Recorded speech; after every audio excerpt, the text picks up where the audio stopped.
Yes, you already know what it is. Two of the best bad guys in the biz. I go by the name of Steph Ronan, and that's my main man, Aaron McKee. What up, y'all? And we are your 44 Hills podcast, and we'd like to welcome you to Word on the Street, sponsored by Woo Energy Drink. Let's get into it. Let's go, y'all. We're tag team podcast champs of the world. No one does it better. Make sure you hit that subscribe on YouTube, Spotify, Instagram, TikTok, all that good stuff. Facebook now. Check it out, y'all. Let's get into it. I think we're gonna have to start with Mr. Bojangles.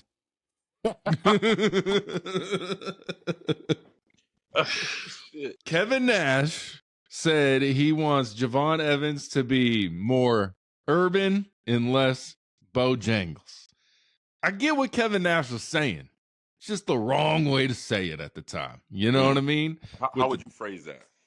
I would say, I wouldn't say Mr. Bojangles. I would say I would like you to be more like you can't say real because that's maybe who he is. You know what I'm saying? He might be real like that. That might be Javon Evans just turned up a notch. But like I guess I wouldn't say it to him, man. Let the dude do his thing. But man, I don't know how you tell someone you want them to be more urban. And what does that mean? What does that mean? I mean, I guess what Kevin Nash basically tried to say, and maybe he should have said this. Definitely with the sensitive ass climate nowadays, you can't say nothing when nobody getting their feelings all hurt and shit. So Kevin Nash should have said, I think Javon Evans would be better off if he had a lot more attitude and more edge than him being just like he's happy to be there, right? Yeah. I think that probably would have went over a lot better. But again, like, why do we gotta censor everything people say and shit, bro? You know what I'm saying? Kevin Nash said what he said. It is what it is. Now, I think people forget Kevin Nash is from Detroit. You know what I'm saying? I think people forget that Kevin Nash is one of the people who, you know, when I can remember, I can never remember any wrestlers who's wearing bandanas the way how him and Scott Hall, you know, that whole Wolfpack era, bro. They brought the real essence of like hip hop, like that feel to pro wrestling. WCW, bro. I remember one time he came out one time, he had a jersey on, it said on his hat, it said porn star. You know what I'm saying? I remember one time Kevin Nash in the Wolfpack 7, he had some Tommy Hilfiger jeans with some Jordans on and a damn FUBU jersey on. I remember the FUBU. I remember. You know what I'm saying? Yeah. So it's like, I mean, when I first heard it, I ain't think nothing of it.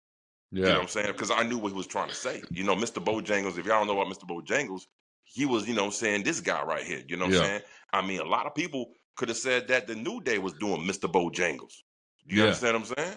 I mean, there's a lot of things you can say. I mean, in this day and age, let's break it down. Shit, let's get into it. Keep it a buck. Yeah. How many black wrestlers who made it popping without being the comedy act, the singing and song dancing, the good kids, you know what I'm saying, or the thug type of mentality type portrayal in the E? Or you had like Nation of Domination, they got over, but they were all like black militant. That was the pro. That was like the Black Panthers. That was like the pro-black. So again, I mean, I don't know what people wanted Kevin Nash to say other than how I stated. He should have probably broke it down that way. And then people started we pulling up tweets from a while ago when he was saying the similar thing about Trick Williams. He said he don't understand his what did he say? He said I don't understand his jive talk or something like that. You know what I'm saying? I don't know, some old school shit like that. You know what I'm saying? Kevin Nash, bro, reword your wording, bro. Reword the wording. And I'm not going to sit here in front because if you know Kevin Nash, everybody know that Kevin Nash is one of the biggest liberals out there. Mm-hmm. Straight up. He's a liberal. That's true too. That's true too. He's a very big liberal. And he, you know, he don't like Trump. He likes, you know, he votes blue. You know? So, I mean, what else more do he need to do? Like, if it's getting to a point to where can't nobody else say nothing about black people but black people, bro, like what we doing?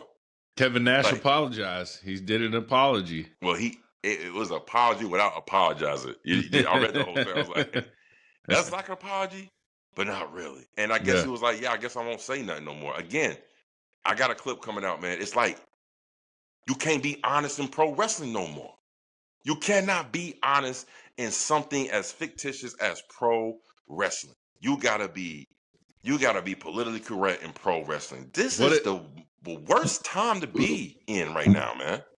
if, let's say John Cena's career started today and he does the Doctor of Thugonomics, bro. I guarantee people would hate the shit out of that, bro. People would be like, people would hate that, bro. And People that's would hate crazy. it. And that's crazy, man. Do you know what I'm saying? agree? For people, They'd be like, you can't do that. You're, what is it called? What do they call it? the culture appropriation and shit. There you go. That's a word. But that's saying, but that means is everyone in that race like that? No, not at all. You know what I mean? I don't get it, bro. It's so, and to me that upsets me, because it's like, oh, so what you trying to say, that because they're acting like this, that all black people act like this? Yeah, Like that's all black people talk like this, all black people is like this, and that's why all black people should get mad when they start doing stuff like this? No, that's bullshit, bro. I'm gonna tell you. So I didn't hear no fucking country white folks come out the woodwork when there was an Asian called Jimmy Wang Yang. He was a country Asian redneck. Like the whole time. Yeah, in WWE. Jimmy Wang Yang. I don't even remember that. What was that, bro? This is some real shit, bro. Jimmy Wang Yang. That was his name. You know what I'm saying? I didn't hear people getting upset about that. Bro, I you know what I'm saying? Like the whole Attitude Era and all that stuff and all that. Are we in 20 years? Are we going to look back at like wrestling today and be like, they shouldn't have been doing that, bro? You know what I'm saying? But why? Yeah, I don't know. I'm here for it. But why? Like, I like it all. Okay, so this is how I feel about things. If you let society dictate your individual morals, you already fucked up. Mm-hmm. There ain't no way in the hell I'm gonna let something dictate what I think is a plea, is passable to me. Yeah. But everybody else is like, that's wrong. Okay, prime example. A lot of black people that I talk to, that I know, these motherfuckers give Robert Downey Jr. a pass in Tropic Thunder, and he played blackface the whole fucking movie. That shit was so funny. That shit was hilarious. Everyone's like, blackface is totally wrong, except for when Robert Downey Jr. Robert Downey Jr. Right? You see what I'm saying? It's so hypocritical. It's so, the hypocrisy is like so out of this world. It's like they choose like, I don't like that. We don't like him, so he can't say that. But that was cool. We're gonna go ahead and do it. But see, that's bullshit, man. Yeah, that's bullshit. I like El Grande Americano. There was a lot of backlash when that started. But now we got 4 El Grandes basically with Bravo and Rio or whatever. And then they going to have a match at WrestleMania, bro. They got to. Bro, the East said, well, y'all mad about this one? We're going to double down. A matter of fact, we're going to triple down, bro. We got more people. Bro, and then, Ludwig speaking Spanish in all of his promos and stuff, right? And we didn't get, we didn't get the original Grande Americano on American TV during he cut a promo. And he said, my Spanish is no bueno. And then just cut the shit as Chad Gable in English, bro. Again, man, if y'all get butthurt over what pro wrestlers are saying about an industry that is so much purely entertainment, I don't know what's going on with the world, bro. I really don't know. You know, I first heard it, I was like, Mr. Bojangles. I was like, damn. First thing I thought about was chicken. Bro, that's all. I live right by Bojangles. It's delicious. It's delicious. I love Bojangles. That's crazy that it's gotten like that, man. You can't post. Nobody can't say anything. It's like, oh, you can't post to say that. And I don't think it was a racist type of remark. Yeah. Because if let's say if a brother said that same thing. Hey, man, I think Javon Evans need to get some damn attitude to him, man. He doing all too much singing and dancing and shucking and jiving, man. We ain't got no time for that shit. Nobody with a better eye.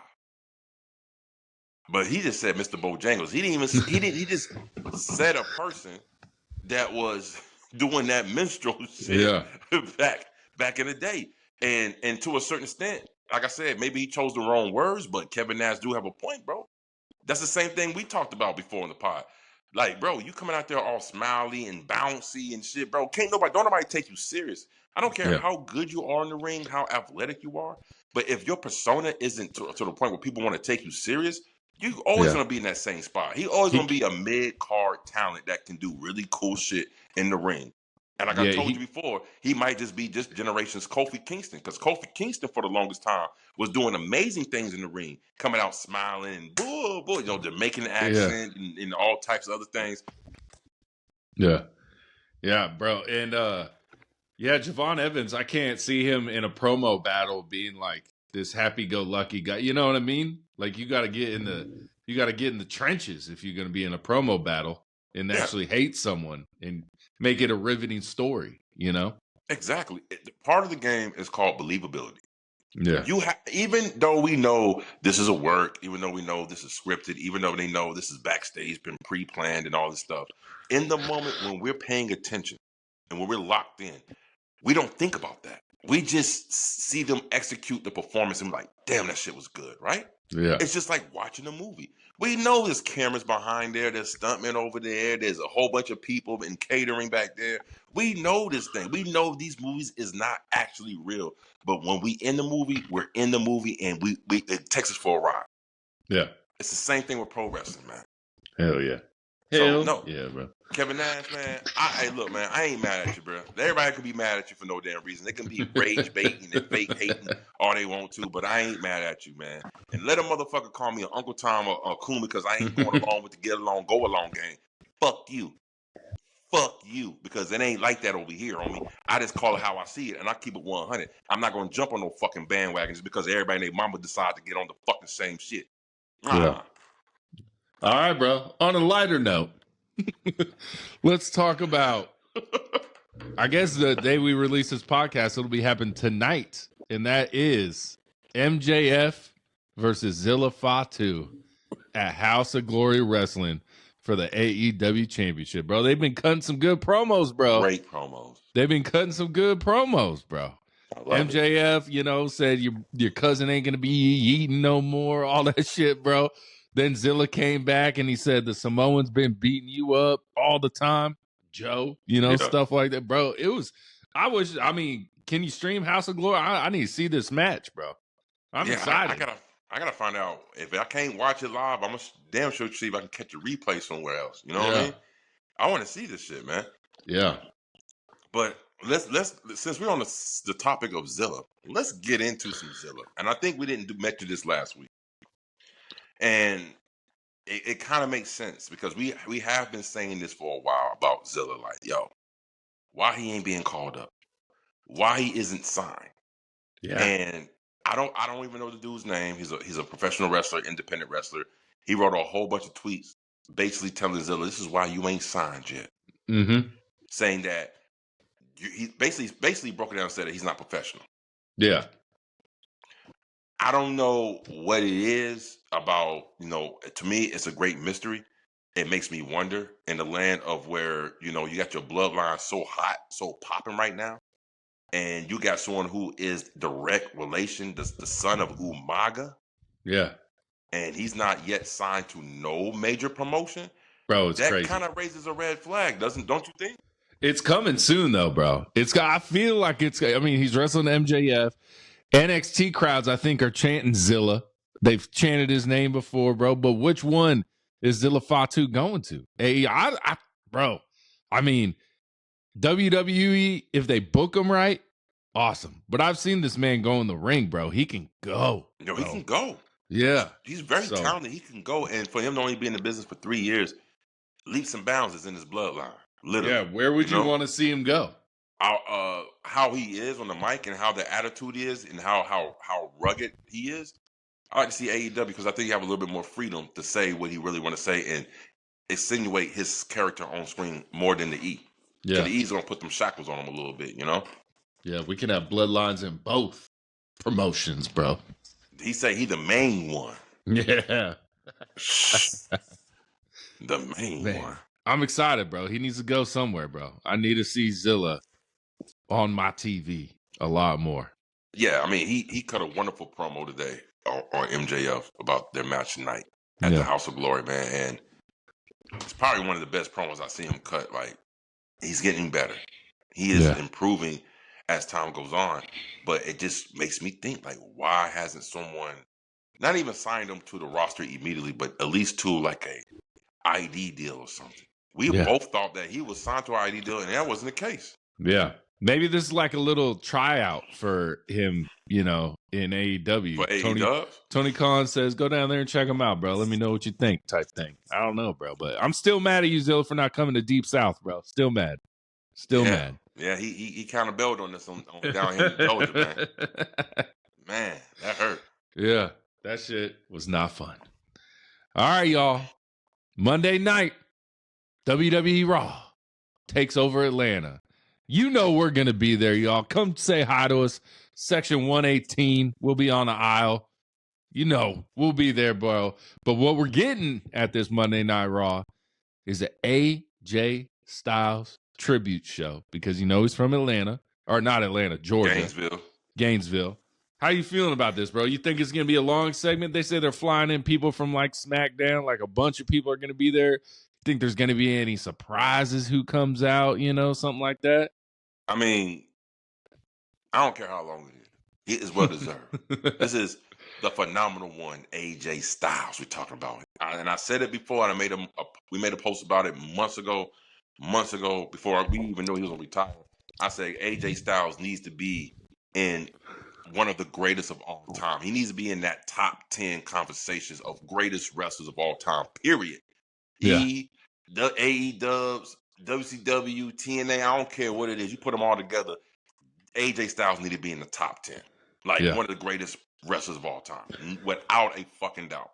Yeah. So I put him in my top 10 of all time, but is he one of my favorites of all time? Not even close. I respect everything he does in the ring. I think he's an amazing wrestler. I'm entertained by his matches.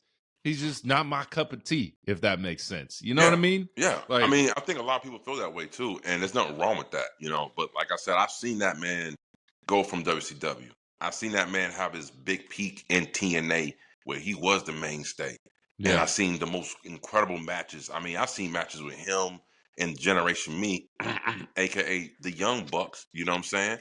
It's the man is fun. The word phenomenal. If anybody picked a perfect adjective to describe their style and their persona, AJ Styles phenomenal, fucking phenomenal, bro. And I don't mean that as a he is fucking phenomenal, bro. So he's always been one of my people's like, if I give you my top 10 wrestler favorites all time, he's definitely in there.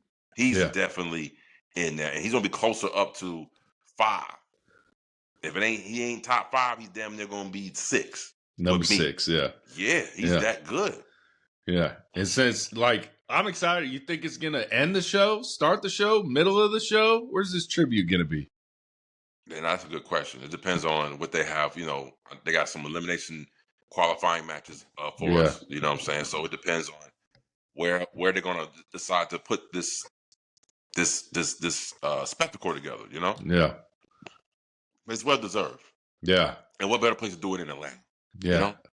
I hope Brock Lesnar just don't come out and suplex City that motherfucker. Oh my God. He messing up everybody. He messed up Hogan's birthday celebration. He coming out messing up everybody's celebration. Wonder what Brock's gonna do, man. I don't know. Just come out and probably cut a promo. Nah, somebody getting F5.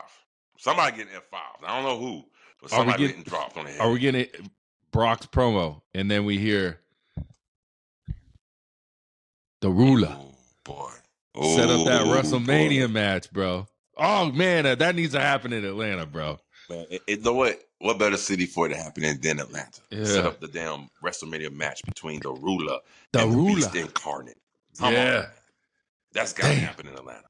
That's come on, bro. Let them just come down that ring looking like that, boy. Oh, man, let's jump, bro.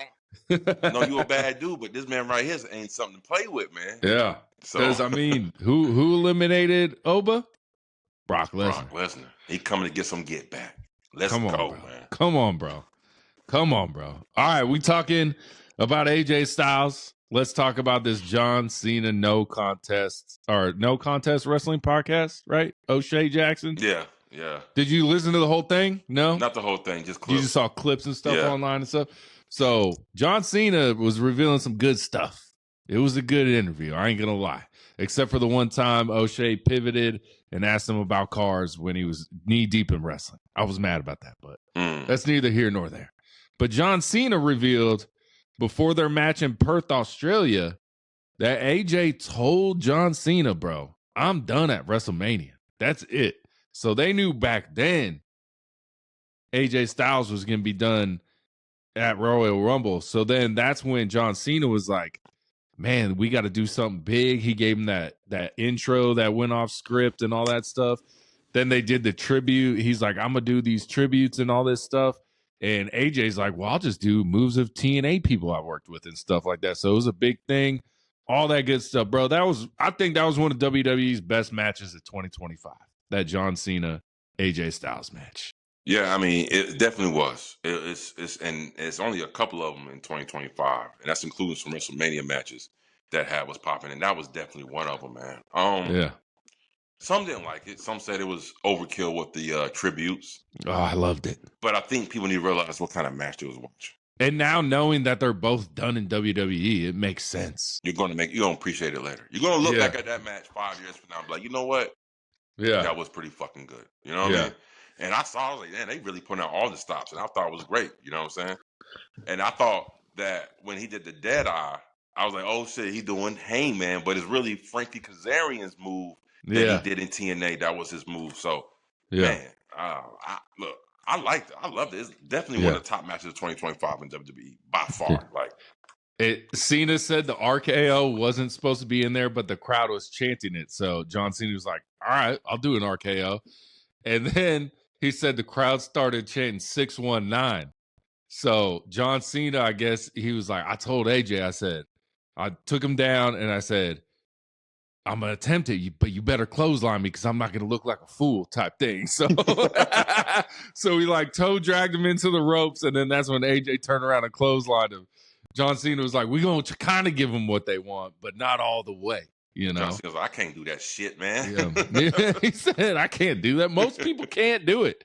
And people try it. Selena Vega, can't do it. Oh, bro. She broke my girl's nose, bro. Cracked our girl Chelsea Green's nose. Yeah. That was nobody's business. And I saw that. I said, why did she even do that? Like, you didn't hit the move and you still want to decide you want to go, hi-ya. Like, what the fuck? That was a 619.5, bro. That was the 69. That's what it was. You got fucked. That's what happened. Yeah, but John Cena also said about this match in Perth is that his original opponent was none other than the Scottish Warrior, Drew McIntyre. Drew Mackey, come on. And then we never got Cena versus Drew, bro. Never. Damn. I'm glad we got AJ versus Cena, but that means WWE wasn't even really planning Cena and AJ at all. And what that also means is that the WWE wasn't really planning his goddamn retirement. There was nothing lined up. Or maybe it was, and it was all fucked up with The Rock and Travis Scott. Bro, and that's what he brought up, Rock and Travis Scott like 3 times. And they did not ask him any like they could, like he was like, Rock got busy, Travis Scott dropped out. We move on. We pivot. And like both of them never said, what happened there? Like, why? Why did it happen that way? Like, all you could have said was a 3-letter word. Why? Right. Like, and they didn't jump on it. Maybe he told them not to. I don't know. But I'm like, bro, I want to answer that question. Why was that happened? And then Rock is a no-show for the rest of, like, what happened, bro? You know what that tells me?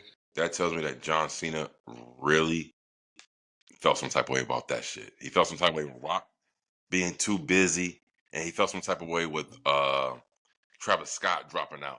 For him to bring it up 3 times without nobody asking him about it, that tells me he still has some wounds inside about man. Yeah. And I think it stems from how the heel turn went, how much headlines that shit got. Yeah. Bro, it was on mainstream. It was everywhere. It was everywhere. Big. And then it just did this.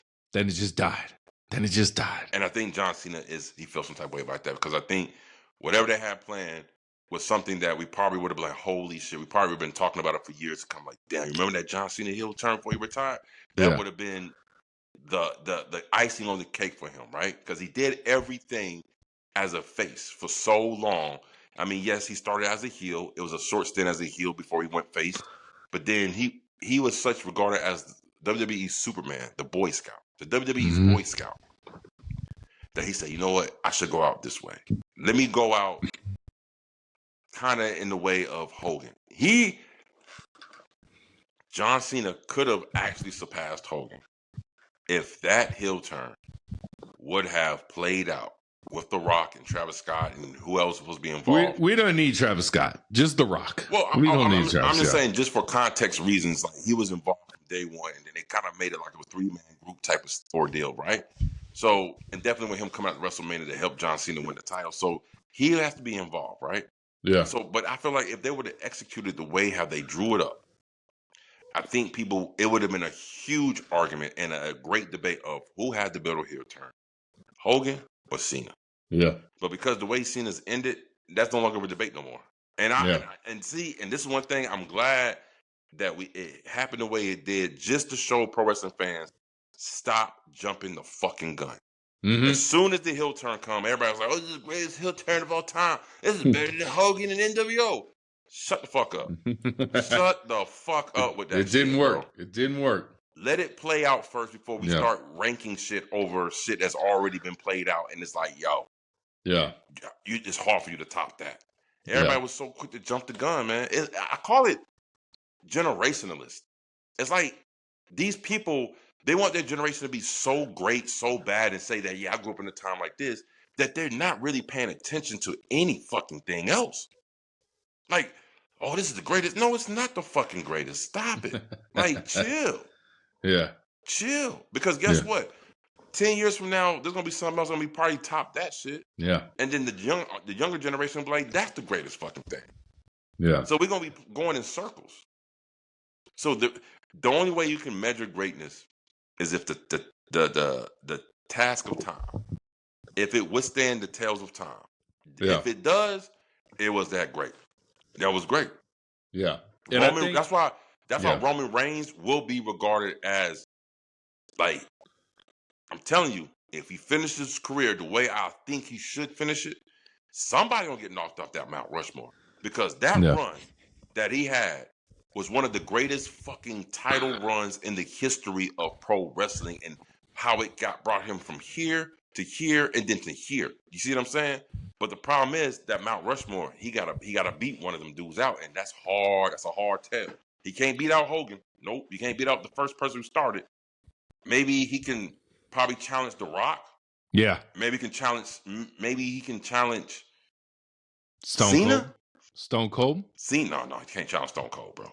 I don't think he can challenge John Cena, though, bro. I think he's got a better chance to beat Stone Cold than John Cena. Really? Yeah. Why you say that? Just because Stone Cold's run, I mean, even The Rock's run, it wasn't that long. And neither was Stone Cold's run. Don't get mixed up with how long the runs are. I want you to evaluate how impactful those runs were. Yeah. I mean, Stone Cold's up there. I mean, Stone Cold and The Rock were basically at the same time. And who was the bigger star? Stone Cold. Stone Cold, yeah, of course. Yeah. Stone Cold. Steve Austin was a household name. Yeah. People don't, like, we already forget that Stone Cold joined Vince McMahon at the WrestleMania main event and went and turned on The Rock and hit him with the chair and all that stuff. But speaking of that Roman run, bro, guess what John Cena said about that Roman run? It's SummerSlam 2021. Let's get into it. Guess who was supposed to win? John Cena. And become the 17th-time world champion. He did also say that right after that, someone was going to come out and like restart the match, and then Roman Reigns would win. So they would have teased us with it, but he would have got the belt, but then they would have restarted the match. He would have been the 17-time world champion. Roman leaves that SummerSlam with the belt. SummerSlam. That is terrible. I do not like that at all. I'm glad it didn't go with that route. That would have been horrible booking right there. Yeah. That sounds like some Vince McMahon shit. That is some Vince McMahon shit, bro. And you know what stopped it? They got Brock Lesnar at 5 p.m. that night. Yep. Last minute. So they said Roman's keeping the belt and Brock's coming out. Bro, thank God John Cena didn't win his 17th world championship like that and then lose it 2 minutes later. You know what I'm saying? And he also said about the WrestleMania match with Cody, where he won the belt, he was like, I told y'all I was going to ruin wrestling. I told everyone I was going to ruin wrestling. So what's the best way to ruin wrestling? Have a methodical, not very good WrestleMania main event match. And I was like, I see where you're going, bro. Yeah. I see what you're doing. Yeah. But that ain't going to work in WWE, bro. It's not going to work, bro. Now, see, look, he chose the wrong time to try to ruin wrestling in the E after the year that the E had. They needed all the bangers they needed to help them get some more popularity with the folks, bro. And that was the wrong time to do it. That was the wrong time to do it, man.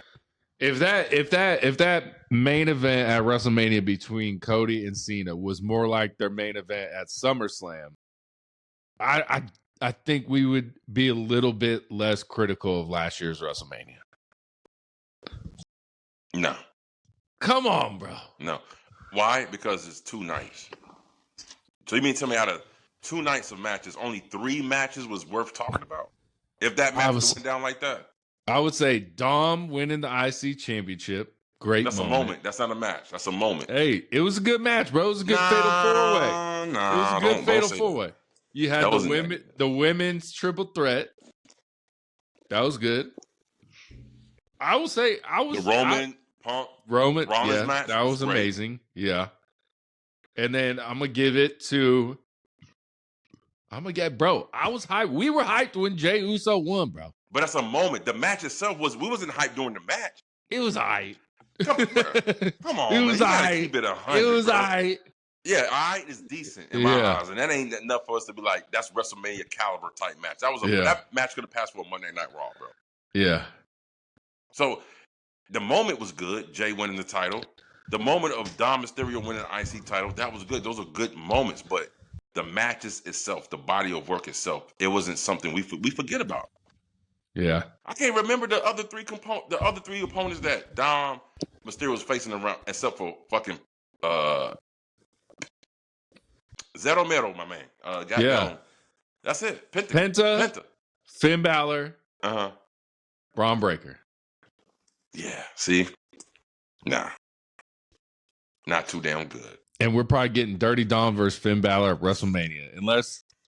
Nah, I think that's gonna happen for sure. And hopefully it's the demon, Finn Balor. See, that would be dope, but they cooled down the storyline between them two so much. A little bit. The backstage segment where Dom walks up to him and he's like, bro, everyone's talking about CM Punk and Roman, bro. He's like, let it go, kind of.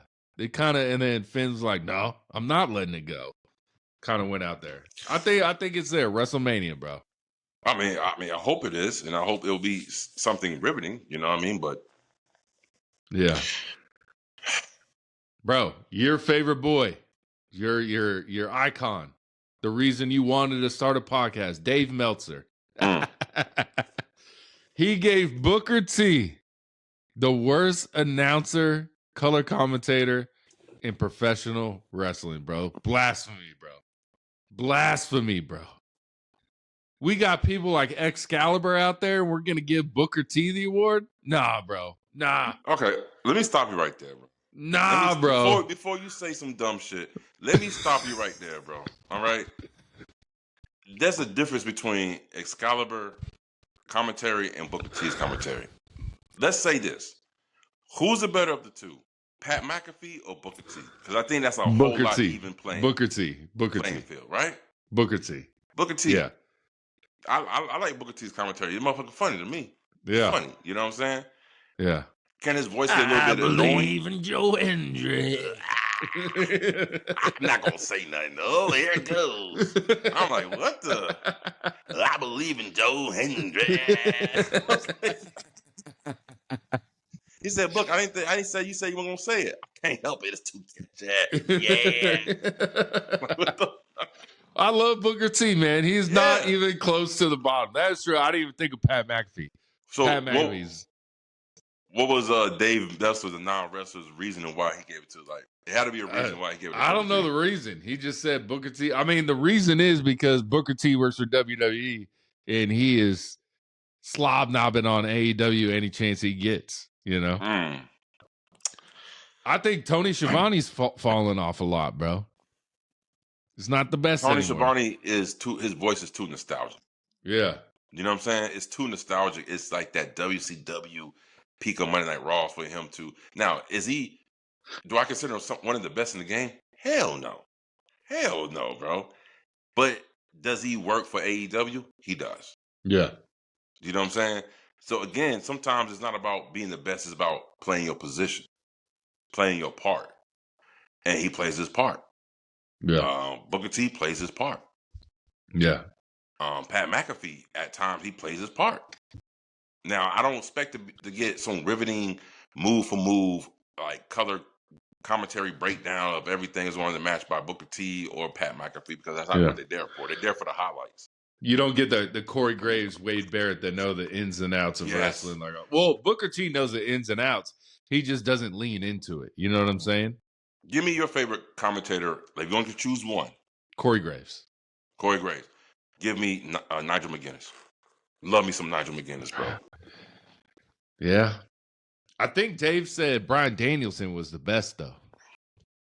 No. I think he did. No, I'm not sure. I'm not sure. I think he said Bryan Danielson's best. I think he did, bro. That's not even playing. I think he won Commentator of the Year. Yeah, I think so. No, bro. he only been commentating for like a couple of months. I know. What? I can honestly see when people say Dave Messler, the non-wrestler, is like on AEW's knob, right? Yeah. I can see them saying that, but at the same time, is he really on their knob, or does he really just into that style of pro wrestling because it resembles that New Japan hard style pro wrestling? Yeah. He never really been a fan of the E, to be honest with you, because again, you're talking to a pro wrestling purist. He wants to see matches. Mm-hmm. And the E isn't known for just matches. They're known for what happens outside the ring, the drama, the promos, the spectacle. You know, they're known for all that, the sizzle, more so than the meat. So I can see someone like Dave Messler not really, giving AEW or giving WWE their props when it comes to certain matches, because he probably feel like this shit is boo-boo. Yeah, and he's on that Vince documentary all the time, and they're like, let's set up an interview in your house. He's like, how about my messy as fuck office? That works. Let's do that shit, bro. His shit was like disorganized. It was like, why would you pick this place for an interview, bro? You know what I'm saying? Why would you be like, hey, we need to interview you in your house. How about my mess of a fucking office? Let's go in there. Oh, my God. Bro, come on, bro. And my thing, what was I about to say? Fuck. Damn, I had something I was going to say. Messler non-wrestler? Oh, that Bully Ray went after Dave Meltzer and said, he needs to get out of professional wrestling, all this stuff, which I don't agree with. If you want a voice and you want to talk about wrestling, talk about wrestling. Say what you want. Say it with your chest, as they say. But Bully Ray's like, he needs to get out of wrestling because he's never taken a bump. I'm like, Bully Ray. Who is your co-host? Dave LaGreca, who has never stepped foot in the ring. What are you talking about, bro? You can't use that as a diss when Dave LaGreca put you on, bust it open, and Dave LaGreca's never been a wrestler, bro. Come on, bro. Dave LaGreca and Dave Meltzer are both lifelong wrestling fans who love to talk about wrestling and who have never taken a bump. Me and you. And that's okay. You know what I'm saying? Bro. It's like not every you can know about the sport without ever playing the sport, bro. Like, you know what I'm saying? Exactly. Yeah. And you said it right. You hit the fucking nail on the head. I can't believe I heard. See, you know what? Bully Ray said that, bro. It doesn't surprise me that he say some dumb shit like that. Oh, he never Dave LaGreca right there. Dave LaGreca's right there. He's like, never taking a bump, Dave Meltzer. I was like, never taking a bump, Dave LaGreca. Come on, bro. See, I mean, it's perfect. And I'm going to harp on that. I'm glad you said that, because I do want to harp on that shit, bro. I wish a motherfucker would say some shit like that to me who's in the industry and be like, Steph Ronan, you know what the fuck you told me, you never took a bump. Motherfucker, I'll take one right now. We gonna go at it. You know what I'm saying, motherfucker? Like, I don't give a fuck, bro. Like, you don't test a man's mantle just because you're just a talking head. Yeah, but you don't know I'm from it. You don't know my past, bro. I will fuck you up on some real shit. You know what I'm saying? I ain't talking about I'm just talking about straight throwing hands. Okay? Yeah. Just because people don't take bumps, just because people ain't catch the football or took a shot, doesn't mean they don't have an opinion about the sport they've been watching since yay tall all the way up to now. I heard people say shit about that about Skip Bayless. You never played and this and that. Yeah, so you and neither is Stephen A. Stephen A. I mean, he played basketball, but he wasn't like it. Right. Like, there's so many people that talk about a sport that never played the sport. They just love the sport. That's what happens, man. That's what happens. What disturbs me is you see people who play the sport, and then they trying to say there ain't not one of them people who played football who transitioned into the media is better than Stephen A. Skip Bayless. They're good, but they're not better than them. Yeah, they're not bigger names. You know what I'm saying? Yeah. Can you imagine if Skip Bayless? Can you imagine? Us. Can you imagine if a pro wrestler just jumped on and said, "I'm gonna start a podcast," and we say, "Oh, wait a minute, you ain't never podcast before, so why are you podcasting?" Yeah, you go from the NFL to ESPN like a Ryan Clark or all these Damian Woody. You've never been on TV before, but you get welcomed with open arms. Exactly. But then in the same sense, Ryan Clark talked to this dude, I forget his name, on ESPN one time, and he said his opinion, and Ryan Clark's, bro, you've never played football. Bro, okay, I get that. That's cheap. Yeah. That's cheap. That's cheap heat.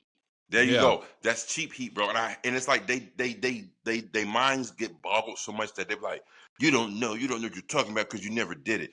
Motherfucker, I've been watching this shit. Like I said before, we watch for the viewership. We'll pay for the merchandise. We go to the shows, pay for the tickets. We create content that enhances the talent. Think about it. They should think they lucky stars that there are podcasts like ours who are dedicated fans to the sport that helps spread awareness of the sport. Yeah. You see what I'm saying? Who puts these stars on a pedestal and make people see them in a different light. And you want to sit here and knock a motherfucker because he never took a bump? Yeah. Man, you lost your damn mind, Bully Ray. And look, my whole youth, I was taking bumps all the time wrestling at home, bro. and to everybody out there, former high school wrestler, one match, quit. Thank you very much. Yeah. I'm out of that bitch. You had one match and quit? One match, I'm done. Bro, more. I wrestled in 7th grade because my dad was like this, all state, all national, all this stuff. So I was like, all right, I'm gonna get off basketball for this season. I'm gonna wrestle, bro. Bro, tell me why I was the only one that had the grades to wrestle varsity. Oh shit. I went 0-14, big dog. I said, this is not fun to me. I don't know what I'm doing. Yeah. And I remember at the end of the year, my coach was like, hey, man, next year you're going to come back. You're going to be on varsity. You're going to have all this experience. He's like, you're going to be good next year. I said, bro, I'm going to play basketball, bro. I said, fuck this shit, bro. I remember I got 3rd place in the tournament and I lost 3 times in a row. And there was 4 people. I was bamboozled. I said, how did I get 3rd place? How this happened? I was getting better towards the end. I was scoring more points. I was kind of doing, like, I was getting better. But I was like, man, I'm wrestling people who've been wrestling for 4 or 5 years, bro. Yeah. I've been wrestling for 2 weeks. What the hell's going on? And I got into it because I like my dad. WCW Nitro and shit. I hit that motherfucker with the people's elbow. He didn't stay laying down, bro. I was so confused. Yeah, bro, that's exactly what it is, man. That was, but like I said, bro, it's more props because, like I said, that to me, I always said football, basketball, but fucking wrestling is the hardest training regimen because you're working parts of your body that you would normally not work in other sports, bro. Yeah, I mean, our coach had us doing the octopus push-ups. I said, we doing the who? Push-ups like this because you want to work, bro. Oh my God, bro. He said, I'm out. I'm out. One match, deuces, gone. I'm gone, bro. I gotta go to work. My dad said I gotta work. All right, bro. Chris Jericho. There's been words on the street. We've been talking about this man for months now. Yeah. Apparently, he's still under contract with AEW. What the hell is going on with this, bro? We thought he was going to be at Royal Rumble. Now he's still under contracts with AEW. And people online are being like, Tony Khan's petty, blah, blah, blah, blah, blah. But I think if you sign a contract and you're not there, so you're not fulfilling your contract, I still get that time for that contract. It happens in all sports, bro. Le'Veon Bell sat out a year for the Pittsburgh Steelers. Guess what? You're still under contract for the Pittsburgh Steelers. You can't just sit out that whole year and then expect to be released from your contract. No, bro. Like you signed this as a person and you need to fulfill this contract. It's crazy, bro. I never understood, like, athletes sign a contract, they outperform their contract, so they're like, I'm not playing unless you pay me more money. Bitch, I have you for 5 years. Let's say I re-sign you and you ain't living up to those stats. Can I take money away from you? Exactly. Nope. Exactly. Can't do that, bro. Exactly. No, I agree. I wholeheartedly agree with everything you just said. Again, that the contract, you signed the contract, it ain't like you're getting pennies on the dollar. I mean, damn. You outperformed the contract. Oh, I was getting 85 mil. I think I deserve 100 mil. Bro, come on, man. You ain't that damn good. You know what I'm saying? You ain't that damn good. You talking about your individual stats, but what about the team success? Yeah. You scored all these points and did all these assists and all these rebounds and all these touchdowns, but motherfuckers, y'all still didn't make the playoffs. Yeah. So you tell me how effective you really was for your contract. And again, Tony Khan, he knows the game. He's wise enough to the game. I don't have to release you because your contract is up because you owe me injury time. Yeah. And I don't know if that is a thing in WWE, injury time. I've never heard it being a thing in WWE. But if it's a thing in AEW, guess what? You signed that contract, bro. Like, that's crazy, bro. Yeah. I mean, I don't know about injury time makeup is a thing in the E, but I'll tell you one thing, it is in the E. A 90-day non-compete can turn to a year now. Like a 2-year non-compete for Samantha Irvin. A 2-year non-compete. Well, that's because she had 2 years left on her contract. Yeah, she just wanted out of the contract. They're like, well, you can't do shit for 2 years. So any professional wrestling type of industry, but okay, cool. So I think that's the only reason why. But damn, look at Andrade. We thought we were gonna see him on AEW for a whole another year, and they came to some kind of agreement and let him come back in. But damn, 1 year non-compete, bro. Like, and definitely in pro wrestling, it's like, yo, a year we forget about you. We forget about you, bro. Yeah. Your steam that you had, gone. Yeah. Gone. And so your impact when you finally make your big debut a year later, very minimal. Yeah. You know what I mean? So, you know, that John Cena said that in the interview too. I forgot to bring this up. He said he was never, not one time, the highest paid person in WWE. Wow. Do you believe that? Yeah, because what he followed it up with was, he was like, he's like, the money's good. It is what it is. He said, I wanted security. So I came to the main office, aka Vince probably at the time. And he was like, I want a contract for 10 years. Or he said, I want a contract for the longest time possible. And Vince was like, I can do 10 years. He's like, I want it longer. Vince is like, I don't know if it's Vince, but he's like, I can do 10 years. And Cena's like, all right, I'll do a 10-year contract. And then they were like, well, what do you want to get paid? He's like, y'all figure that out. He was like, basically, like, he was never the number one paid person in WWE salary-wise. I'm sure his shirt sales, percentage of gate, all that, he made up for it. I'm sure he did. But that's crazy because, like, Tom Brady that shit. Yeah, Tom Brady was the never. Yeah. He never was the highest paid quarterback in the NFL, but he was the most winningest quarterback in the NFL because he knew he had to free up some money for the people who protect the other people. The other people. Yeah. Mainly the old linemen. Yeah. Yeah. You can't be Tom Brady if you running for your life. Yeah. And So I don't think the highest paid quarterback in the league has ever won a Super Bowl. I could be wrong. But the highest paid quarterback Patrick has never. Mahomes, bro. Nah, because right when he signed, I think Justin Herbert signed. So Justin Herbert became the highest paid. Wait. So Justin Herbert was making more than bearing $500 million? Yeah, and then what's his name? Jalen Hurts signed for the highest paid. Every quarterback that signs now is a new highest paid quarterback. But Damn. I don't think the highest paid quarterback has ever won a Super Bowl. See? Yeah. Now, only thing you're doing is paying someone to give you a chance. Yeah. Yeah. But man, that's crazy. John Cena was never the highest paid. I'm sure he was overall with merch sales because, bro, crazy. Yeah. Everyone. Yeah. Top selling shirt everywhere you go, kids. I wonder how much he made this year, this retirement tour with all those shirts, bro. They were everywhere, bro. We never got an Atlanta one. Still mad at you, John Cena. Cena, come on, man. How you gonna give her the ATL one and you came out with the Spud Webb jersey? Yeah. Back in the Thugonomics days. Back you in don't the give day, ATL one, man. I think the best one was the Tampa one, that orange one. I really like that one. Creamsicle. Yeah, the creamsicle orange. Yeah. Bro. That one was good, bro. I like that one. Well, let's talk about word on the street is numbers came out about John Cena's last match in DC.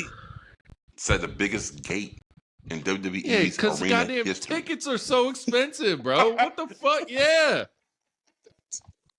Yes. $45,000 up in the top. It's like okay, so when Titanic the movie came out, it was the highest grossing movie of all time, I believe. But now it's been beat by so many other movies. But you know who sold the most tickets in the movie theaters? Titanic. Yeah. I think they still hold the record for the most tickets sold. Yeah. Yeah. So like, yeah, bro. Like this WrestleMania, even if the stadium has some curtains, is gonna be the highest gate. It's gonna be the highest gate in WrestleMania history because the tickets are 5 times more expensive, bro. I've seen the thing from like WrestleMania 38 till now. It was like the average ticket was like $115. Then it goes 130. Then it goes 220. Then it goes 3. And now it's at $750, bro. $750. Almost a stack. Somebody, y'all listen to our podcast. If any of you have been to a WrestleMania show and you've been floor level in the past, how much were those tickets up close and personal? Yeah, I remember Chris Van Fleet talks about it all the time. The Hogan Rock. He said he was like 15 rows up for like $110, bro. Crazy. Bro. Why? Crazy. Bro. Them we ticket would love prices. those prices today. Yeah. Shit, what are we? 1-8? What are we? Row? Let me see real quick, bro. Section 118, we're facing Row R. Row R. Row R. That's for $200 a piece, $215 each. Yeah. You see the floor seats for a Raw, bro? That was thousands of dollars? Thousands? For not even a PLE. Not even just a Raw. Raw. That's insane, bro. That's crazy to me, bro. But y'all make sure y'all watch out for the 440 podcast. We're gonna be in that thing. We'll be there. Come see us. We might be a little saucy. We don't know. We always saucy, but check it out. We gonna shout out. We gonna show you love for real. Yeah.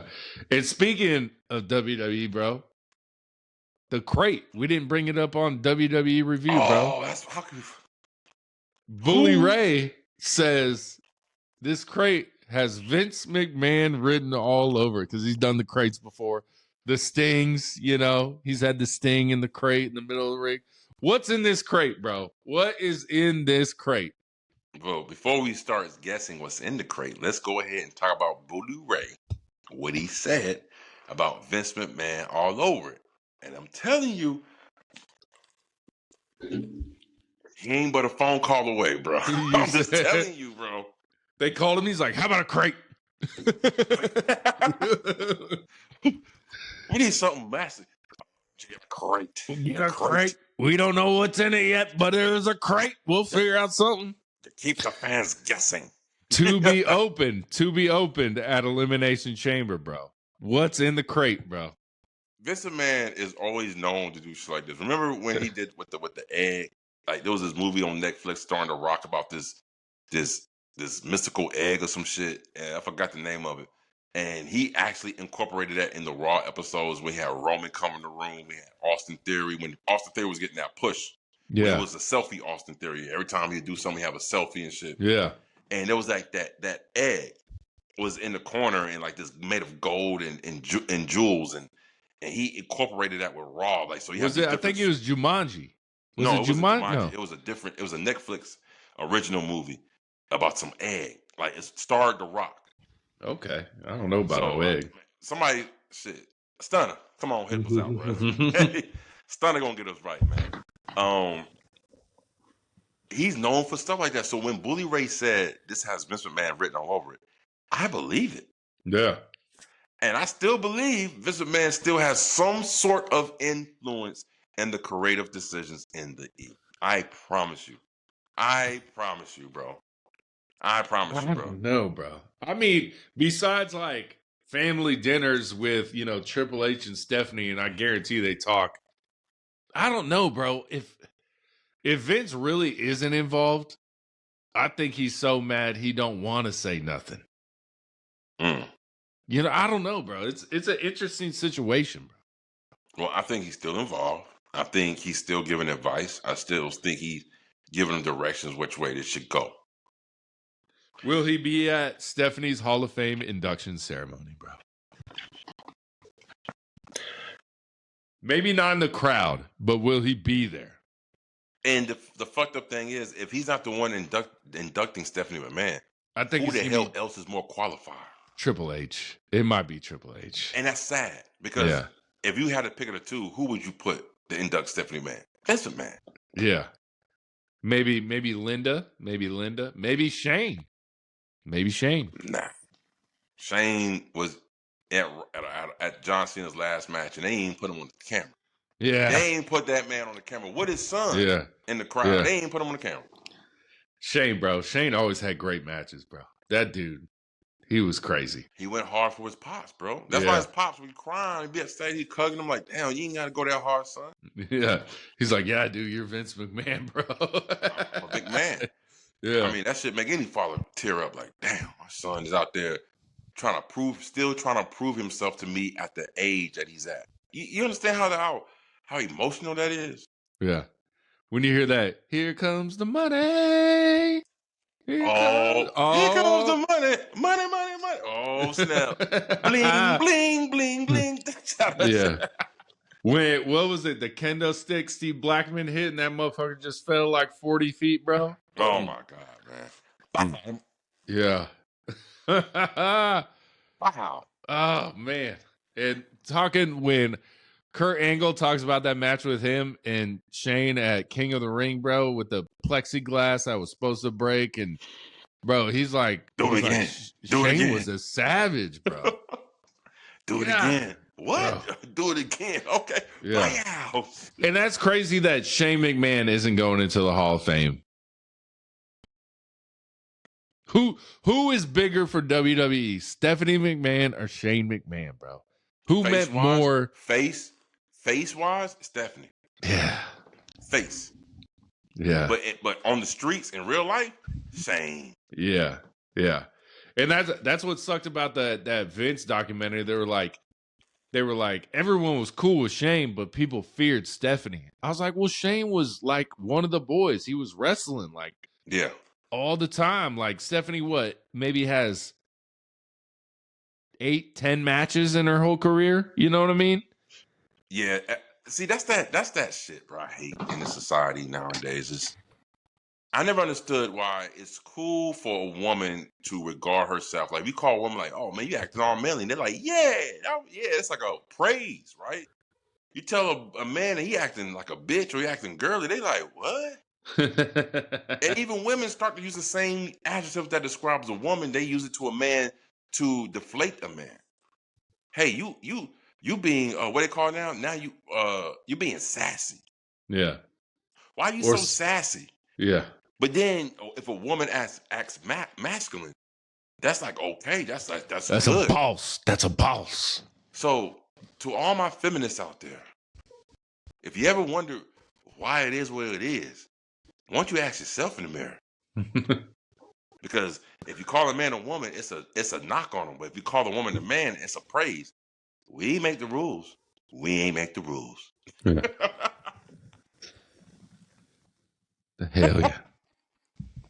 Ain't no one calling me a woman. That's for damn sure. You know what I'm saying, bro? Keep it a buck, bro. Yeah. That shit funny to me. I always find out, like, why is that like that? Society. You see what I'm saying? Yeah. All right, bro.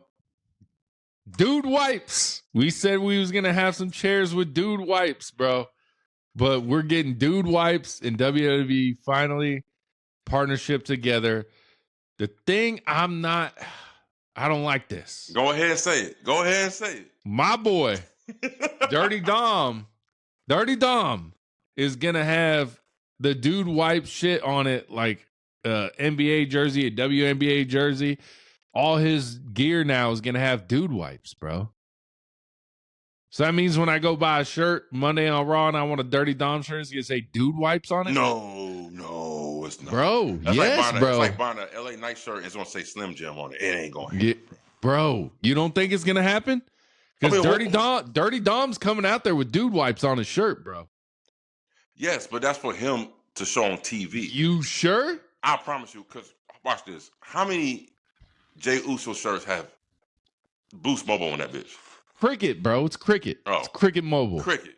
No, but they just got Jay to be the spokesperson. Dude Wipes is in a partnership with WWE right now, bro. I think this is the future of WWE right now. Money, money, money. Get it. I think we gonna be buy wrestling shirts. Because when you buy like them soccer jerseys and all that shit, and it has the ad on it still. You buy the NBA. I don't know if the NBA jersey. No, I got one. I got a couple of NBA jerseys. Still got the fucking ad on the shit. Yeah, on it. That's what I'm saying. This is where WWE's going, bro. I don't want to buy a Dirty Dom shirt that says dude wipes. I don't want that, bro. I don't want a LA Night shirt that says Slim Jim. I want a LA Night shirt. I want a Dirty Dom shirt. I don't want that, bro. What is that, bro? Like, it's TKO, man. It's just ads everywhere, bro. Oh, man. It's ads everywhere, bro. No, wait, come on. Look, let me go back to where January 6th, 2005, when everybody was like, "Oh, the ads ain't so bad," and I said, 2005, 2025, 2025. Yeah, it's going to get worse, and it's gotten worse. See, this is what the E does. They give you a little bit, and if it ain't too much kickback, they're going to feed you more. Yeah. Like, not like, here's a teaspoon more. Here's a fucking shovel more. Down your ass crack. Here it is. You understand what I'm saying? We gonna be in line on Raw, and if they got a Dirty Dom shirt with dude wipes, I'm going to be like, y'all got one without dude wipes? And they're going to say, no. I said, then I don't fucking want it. Nah, look. And you might be possibly right. We could be going down this path where you see your favorite superstar shirt being sponsored by different brands, and the logo is going to be that takes away from the shirt so much, bro. Listen, this is why I said at the end of the year, when you saying WWE is coming back in 2026, I said they might be a little bit better, but they ain't gonna be back because TKO is still in charge, and as long as TKO is still in charge, TKO's main objective is to make money. And whatever by any means necessary.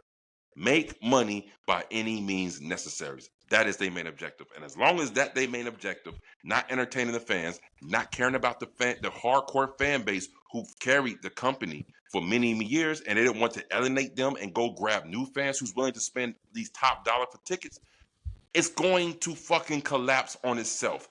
Everything has a rise, everything has a fall. If you don't believe me, look at Rome. Yeah.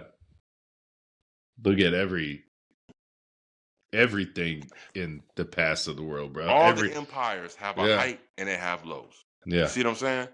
And right now, this empire of the E is going through a low, and I don't see it getting better. Matter of fact, I see it getting worse. And it's affecting the product because of greedy ass motherfuckers. Yeah, dude wipes might have just took me out, bro. I don't mind the ads in the ring. It doesn't bother me. I don't mind the Slim Jim on the table. I don't mind the fireball ladder that they put. I don't mind any of that. But you start messing with my shirts, bro. I got a problem. See, and that's what I'm saying. That's the same old mentality where a lot of people, everybody don't give a fuck about it until it gets into their living room. Yeah. Yeah. And sometimes you got to worry about it before it gets to your living room to prevent it from getting in your living room. You feel what I'm saying? Yeah. You can't wait till it's, hello. No, I'm not waiting till it get to my Dude doorstep. wipes, we here. No, right. I'm not waiting. And I saw this coming, bro. They started doing, when they started putting Slim Jim on tables, I said, whoop, here we go. Yeah. I said, this is way too much. Ads in the ring was overly done. You have 55 million ads on the ring. I've seen them at times put different logos on each different turnbuckle. Yeah. Did you see that they put the WrestleMania logo, I think it was on Raw, in the ring on the canvas? I was like, damn, y'all really trying to sell these tickets, bro. Yeah, WrestleMania, I was like, WrestleMania is sponsored Raw right now? What the hell's going on, bro? Look, and I hate to say this, I'm happy. I'm happy WrestleMania has low ticket sales right now because it's the people telling those fucks, Yeah. hey, and I'm not talking about the E, the people who bought the E. Like we all know as pro wrestling fans that love the E, we know this ain't the WWE's doing. We know it's TKO's doing. Yeah. And if you think it's the E doing this and you don't want to acknowledge TKO, then you're about as fucking stupid as a box of rocks. You understand what I'm saying? We know that this is TKO's doing. That's why I always say, get your TKO out of my WWE. Get it out. Sayonara. Arrivederci. Out of here. You know what I'm saying? Because they fucking up the program. Look what happened at last time the E was great before TKO took over. When was that? Like, I mean, it was like right after WrestleMania 39-ish. Mm-hmm.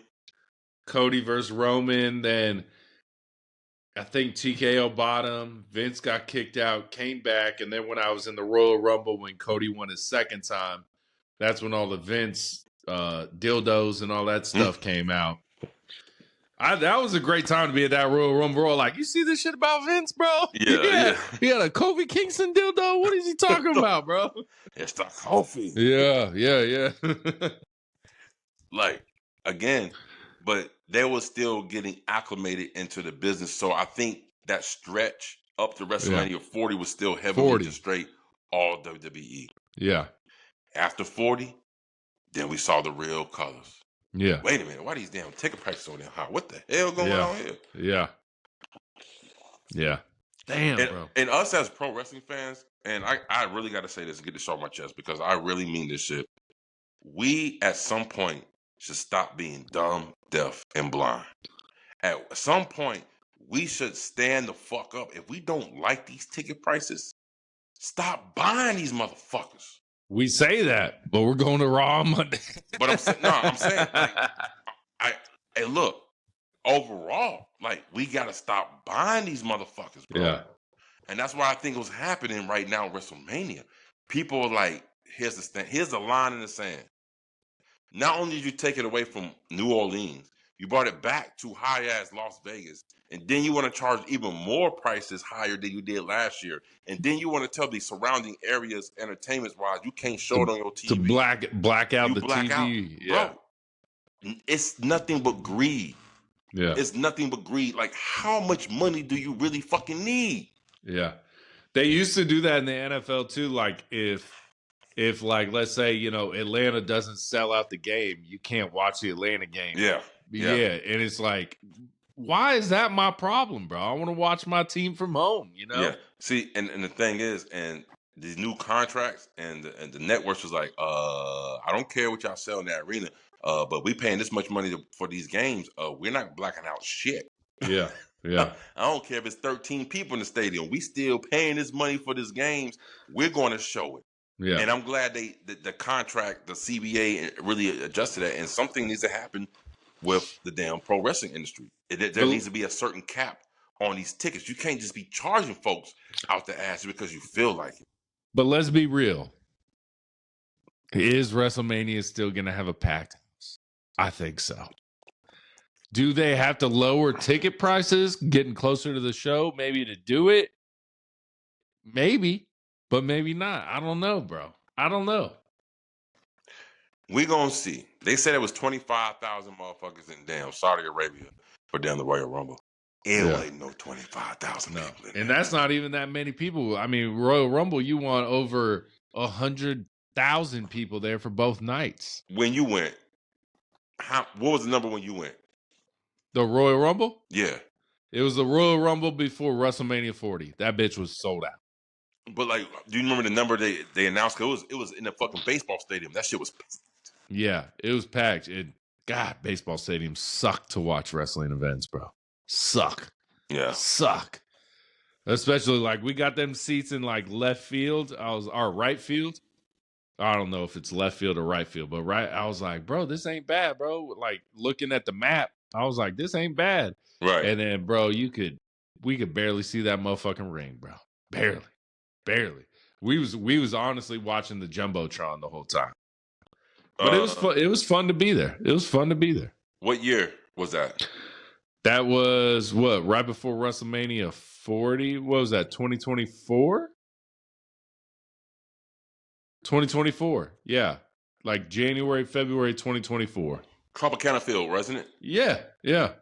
48,044 fans. Yeah. 48,044 fans was in that Royal Rumble in 2024 in Tropicana Field. And here we go in 2026 in Saudi Arabia. They said they had 25,000, and it was not near 25,000 in there. Now they lying about the fucking numbers, bro. Like, look, bro, I'm sorry, man. I'm holding all reserves because they keep proving me right. The E is not the same E. Like I said before, the E lost his damn soul. We coming back, bro. We coming back. WrestleMania better fucking deliver, bro.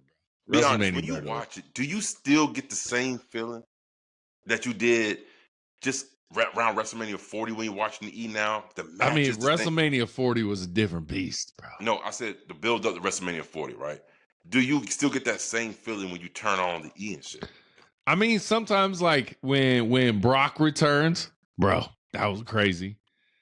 I mean, it's like what you say, like WWE is about the moments. And like those when Liv returned, even though my wife ruined it, no offense. It's still it would have been better if I didn't know, but I was still happy it happened. Yeah. But like stuff like Dirty Dom winning at WrestleMania 41, that was a good one for me. You know, I like that. I like that moment. I like Jey Uso winning. Like the moments are there. But if I want to watch great wrestling, I watch AEW. But like that's what I'm saying. I get different things from both products. Yeah, but didn't the build of WrestleMania 40 we had some good shit? Bro, the build we had some good matches. We have some good builds. We have some great storylines. It was juicy. Come on now. Like now let me ask you this. WrestleMania 40. Uh-huh. Name some matches. Besides the Jey Uso and Jimmy Uso stinker. Yep. Cody and Dan Romans. See, it's hard, but that last match. Well, I mean, we had Cody, Seth versus Rock, Roman, night 1. Yeah. Cody, Roman, night 2. We remember those. But like realistically, out of all WrestleManias, even if I say that was my favorite WrestleMania, I really can't remember most matches. You know what I mean? And see, this is where you got to kind of be like, okay, check this out though, because I've always said I thought All In of that year was better than WrestleMania 40, just from a straight wrestling standpoint, straight up. From wrestling, probably, but for that moment, bro. Look here. All In had the moments. You know what I'm saying? But the problem is, again, I just feel like the TKO effect is we're starting to see the true effect of it 2 years later. Yeah. And we're starting to see how it's affecting the product. TKO is definitely hurting WWE. Yes. Yeah. And that's the only reason why. Now, ask me that same question. Do you think WWE is going to bounce back in 2026 and there was no TKO? I'd be like, definitely. Yeah. But the simple fact that it's TKO involved, I'm like, it ain't happening. So sorry. Like, it's so crazy because WrestleMania 40, like the mainstream media was covering it, everyone was covering it, and everyone's like, wrestling's back. But now this WWE is like, come on, guys. It's there. You guys have all the talent in the world. I guess not the best writers in the world, but like, what do you guys do? There's so many things. And this is just me talking personally. I would love to see, and that's just me. Maybe it's something I want to see everyone else hates. But like, bro, what you're giving us right now, like, I mean, AJ Lee and Becky Lynch could be a great build to Elimination Chamber, and you turned it into a shit show. Like, that could be a great build, but you're not doing it. And this is why WWE shouldn't be showing us shit like Unreal, because now I'm thinking, when I see boo-boo shit, I'm thinking, in that big ass room with that long ass table with all them people ahead, that's y'all best idea. How in the hell do you let some shit like this get on TV? Yeah. I don't know what to say. Yeah. I don't know, bro. Just bring Roman back. Well, Roman after Elimination Chamber is going to be on a lot of television. They released his like schedule. It's a lot of dates, bro. Do we get a Roman match on Raw? Do we get a Roman match on Raw? You definitely do. We I might hope get so. one on SmackDown too. We might get a Roman match on SmackDown. That's his home. Yeah. Have them team up with the Usos. You know what I'm saying? Something. Do something, WWE. Come on. Don't let me be wrong. Don't let when me and you sit down for our WrestleMania review, don't have me like this. Have me like, I fucking told you, Steph. We back. Like, that's what I want to see, bro. That's what I want to see. Well, if it's that damn good for you to say that, I hope you're right. And honestly, like I said on WWE, I liked Royal Rumble. I was a fan of Royal Rumble. It clicked all cylinders for me. Right. But it needs to click all cylinders for everybody. You know what I'm saying? Well, not even all cylinders, just a little bit. Can we get a little bit similar? You know what I'm saying? Yeah. Like, shit, we ain't gotta have all 6 Pistons thumping. Like, can we get 3 out of the 6 thumping? I mean, at least shit. You know what I'm saying? And that's not what happened with the Rumble with me, man. It fell flat. You know, AJ and Gunther popping, feel it. The women's match, I honestly enjoyed the women's match Rumble than the damn men's, to be honest with you. A lot of people did. Some women had longer Royal Rumble time in the ring than the whole men's Rumble, bro. Why? What are you talking about? Oh my God! Say that one more time for the folks in the back. Yeah, some of the women had longer time in the women's Rumble than the men had the whole length of the Rumble. Oh, wow, that is crazy work. I haven't heard that stat. That's crazy work right there.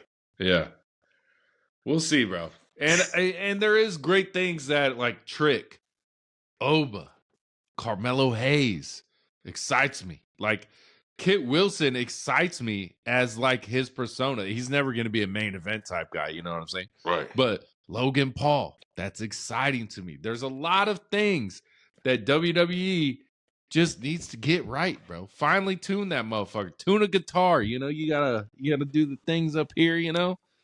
You gotta get it right, bro. I think TKO is sadly mistaken when it comes to the pro wrestling fans, definitely WWE fans. I think they have this idea as, hey, here goes your little favorite superstar. He can cut a promo. Here you go. He's on TV. Now shut the fuck up. Yeah. But one thing they're missing in line is that pro wrestling fans care about what they're doing while they're there. Yeah. And they're not giving them anything worth a damn to be making anybody like, I want to see that shit again. So prime example. They gave us the Roman and CM Punk promo. It set the world on fire for about a goddamn week. And after that shit, Nothing. Back to Finn Balor. Which I love Finn Balor. Again, we're not knocking the wrestlers. We're knocking the booking of the wrestlers. So, again, how effective can you truly be and build momentum? Because wrestling is about momentum. This is why AEW, and if anybody say I'm wrong, y'all motherfuckers tripping. AEW is whipping the WWE's ass and have been for a year and a half right now, bro. Whipping that ass, bro. And I ain't want to. You want to talk about numbers and motherfuckers? No, fuck that numbers, bro. Fuck all them numbers. We don't know what HBO Max is doing. We don't. Man, fuck all those numbers. And like you said, AEW is better when who is in champion? MJF, and it's definitely better. Okay, listen. You put MJF in the fold. The only piece they missing right. There's only two pieces AEW missing right now. Jay White and Will Ospreay. Yeah. You put them two back in there, bruh, we got something bigger than WrestleMania. We got All In who's about to pop off this year. And I'm going to say it with my chest. Here goes my say it with my chest moment. All In is going to be better than WrestleMania 42. Oh. There's a chance, I don't think so. I don't think so, bro. I said it. I ain't taking it back either. I said it. All right. Let me ask you this question. Do you think there's a lot more WWE wrestlers that wish they were in AEW? Or do you think there's a lot more AEW wrestlers that wish they were in WWE? Both. Yeah, I think I was going to say the same thing. I was like, I bet it's probably pretty even. Like, it's both. It's pretty even. I bet there's people in AEW that are like, man, I want to go to WrestleMania. I want to do SummerSlam. I want to do the Rumble. And I bet there's people in WWE like, let me fly, bro. Let me get in that ring and do my thing type shit. Yeah. Yep. And there's, like I said, there's people in AEW who's like, they want the glitz and glamour. They want the mainstream. They want that. They want all that, right? But so they went to AEW hoping that E would notice them and say, hey, come over here when you're done. Time is done. But then, like you said, just like you said, there's people in WWE's like, yo, I love the sport. Yeah. Let me prove that I'm one of the best to ever do it in the ring. And, and honestly, bro, there's got to be some sort of personal, like, pride in your craft. Like, even when I play ball, you're not going to catch me being like the super scorer. But you promise to do this. You ain't about to score on me at will. Defense locked down. You see what I'm saying? That was my specialty. Block shots, steal the ball, rebound, box out. I'm disturbing. I'm deflections, playing the passing lanes. Bro, I was your fucking worst nightmare. Because I was tall, long, lanky with it, and then I was quick. That's like, yo, motherfucker, what the fuck? So I ain't gonna drop 30 on your head, but you ain't gonna drop 30 on my team. Yeah. And I made myself proud of doing shit like that. Like, I'd rather take pride in stopping the offense than trying to score. Yeah. Like, that's the real shit. If I can stop you and you a top scorer, they put me on the best player on the team. Steph, get him. Don't say nothing, coach. Here I come. Here I go. Like Mystical say. You know what I'm saying? I'm coming for your ass, bro, and I'm locking you the fuck down. It's going to be a hard day today. Slapping that ground, let's go. Let's go. Bro, I'm coming for your ass, man. Yeah. And speaking of one of these transfers, his name is Royce Keys. How you booking this man, bro? How you booking this man? They said they putting the Damian Priest to the back burner. We don't know if it happens later. How you booking Royce Keys if you're the booker? The first person I would want Royce Keys. I mean, again, I hate that fucking name. It sounds like a luxury car. And shame on you, Phil, for co-signing to that name. It's a badass name. Yeah. It's a badass name. No, it's not. It has meaning, but the name's not good. It has meaning. What's the meaning? It's like his daughter's name or something, and then I don't know. His grandmother's last name was Keys. I don't know. It has sentimental meaning to Powerhouse Hobbs, Royce Keys. It's like his daughter's name or something like that. Something like that. But so it has meaning to him. He came up with it. I don't like that. I like Powerhouse Hobbs. Yeah. That sounds a little bit more intimidating than. Let me tell you something. If someone say, bro, I'm gonna get my cousin on your ass, he gonna beat your ass. What's your cousin's name? Royce Keys. Or what's your cousin's name? Powerhouse Hobbs. Who? Wait, what? Yeah. What's his name? Powerhouse. Fuck. I'll be a little bit more afraid of Powerhouse than Royce Keys. Royce Keys, that sounds like a little ass boy. Come on, bring his ass on here. See, that's what I'm saying. The believability. I think us as pro wrestling fans with all this non-kayfabe and the unreal, and we get so sucked into this shit. Now we psych ourselves out to believe that we shouldn't take this to a certain extent of believability because we know it's all fake. But that ain't what you're supposed to do. Because first of all, it ain't fake. It's scripted. You understand what I'm saying? These people are putting their asses through that wood. You feel me? But the problem is the believability factor, once it's gone, you can't get emotionally attached. If you can't get emotionally attached to something like the E, who predicates itself of being a emotionally attached type of product because we tell stories, but you can't do it because you know it ain't no kayfabe. You know it's scripted. You tell me how effective your product is really going to be. People fell in love with Stone Cold and Austin and everything because they thought that they got emotionally attached. Fuck my boss, man. Hell yeah. I want to do this. I want a Stone Cold stun of my boss too. People was attached to that shit. You see what I'm saying? Yeah. People got attached to their heroes like Hollywood Hogan versus Rock at WrestleMania 18. Like, I know we supposed to be cheering The Rock, and this is NWO Hollywood Hogan, but god damn it, this might be the last time we might see a legend, a real fucking legend, like Hogan again, and we're going to celebrate him while he's still here alive and kicking. We don't wait and give him his flowers when he's dead. Give him his flowers now. Yeah. And Cena said he's been approached for Unreal Season 1 and 2, and he was like, nah, can't do it. But he did say he did film Season 3, which I think comes out this summer already. They're pumping this motherfucker out like bam, bam, bam. And I'm a fan of it. I'm a fan of Unreal, bro. Because I can kind of separate it. I guess. But so Cena's going to be involved in Unreal Season 3. It's probably leading up to his retirement tour and stuff like that. I think that's where it all ends on Season 3 of Unreal. It's sort of like, to me, some things I don't want to know. Yeah. Right? It's like, I'll be honest. Again, I'm always honest. It's like when I heard why Jordan was so good in the first place. And this, I don't know if you heard this. They said Jordan was so good. And it was not, it's something as simple as you think. It's because his fucking hands were so big, so large for his size that he could palm the basketball with ease and do the things he did because his hands was big as fuck. Yeah. And that kind of took a little of the mystique of Jordan away because I thought this motherfucker was pure skill.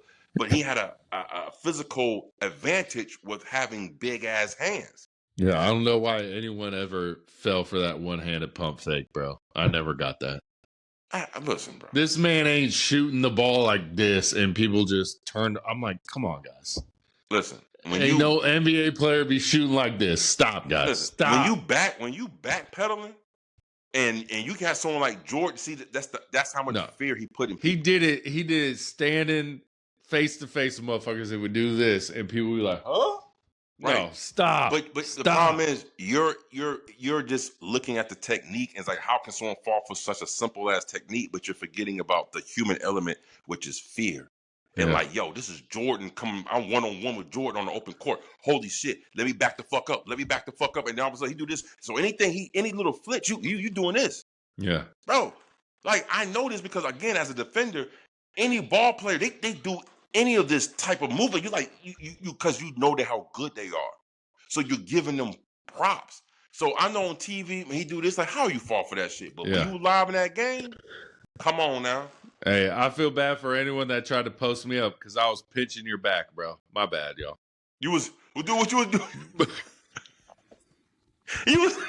Bro, I had people go like, I'm like, what the fuck? You post me up, I was straight pinching your back, bro. Just like my hand right there, you know? Yeah. I didn't give a fuck, bro. I used to grab jerseys, bro. Yeah, so everyone grabbed jerseys, bro. I used to do it dirty. So when he posts me up, I'm gonna take a nice little handful and pull it down. So when you try to get the ball, I pull that shit. Turnover. I pinch your back, bro. I pinch your back because I got you on, bro. Come on, man. Little tricks of the trade, and that's what I feel like the E is missing. You see how we talk about basketball, the little tricks of the trade, when we try to get the upper advantage. I think the E is so methodical and so repetitive in all their matches. Their matches don't tell a different story every time. It's pretty much the same story inside that ring. Yeah. And that's what's disconnecting me right now from the product, is because when I watch AEW, every single match is a different fucking story. It's a different feel. With the E, you pretty much gonna get the same match 90% of the time. Yeah. Like I said, 5 moves of doom. Every wrestler in WWE has it right now, bro. Every wrestler has it right now. All right. Before we get to these questions, let's get it. You got any more word on the streets? We covered it all. Well, slow week on the dirt sheets this week. Slow week, bro. This is perfect for us to just talk some wrestling and shit. You know what I'm saying? Heel to heel convo for a little bit. You know, nothing about word on the street, but it's let's. I want to touch on the whole Kevin Nash and all that shit going on, bro. Like I hate it. You can't let it go, bro. I hate it, bro. I hate it. And I hate it because I feel like it dilutes how much the wrestler meant to the industry. Like, yeah, Kevin Nash said his role. He's like, don't listen to a wrestler who pulled in millions and millions of dollars for the industry. I don't know anything what I'm talking about, right? Because guess what? If I was in the industry, hey, Kev, hey, bro, I'm trying to learn something. Like, can you give me some pointers? I would be a fool not to listen to someone like Kevin Nash. Yeah. Who, I don't care what you think about his in-ring ability. I don't care about what you think. Oh, he rode the coattails of Shawn Michaels, and I don't care. It doesn't matter, because the top of people who reach the top in the wrestling industry, the list is like this long. It ain't too many people, and Kevin Nash is one of those people. Whether you like it or not, he was one of the mainstays in the Monday Night War. You can't knock a motherfucker for that, bro. Yeah.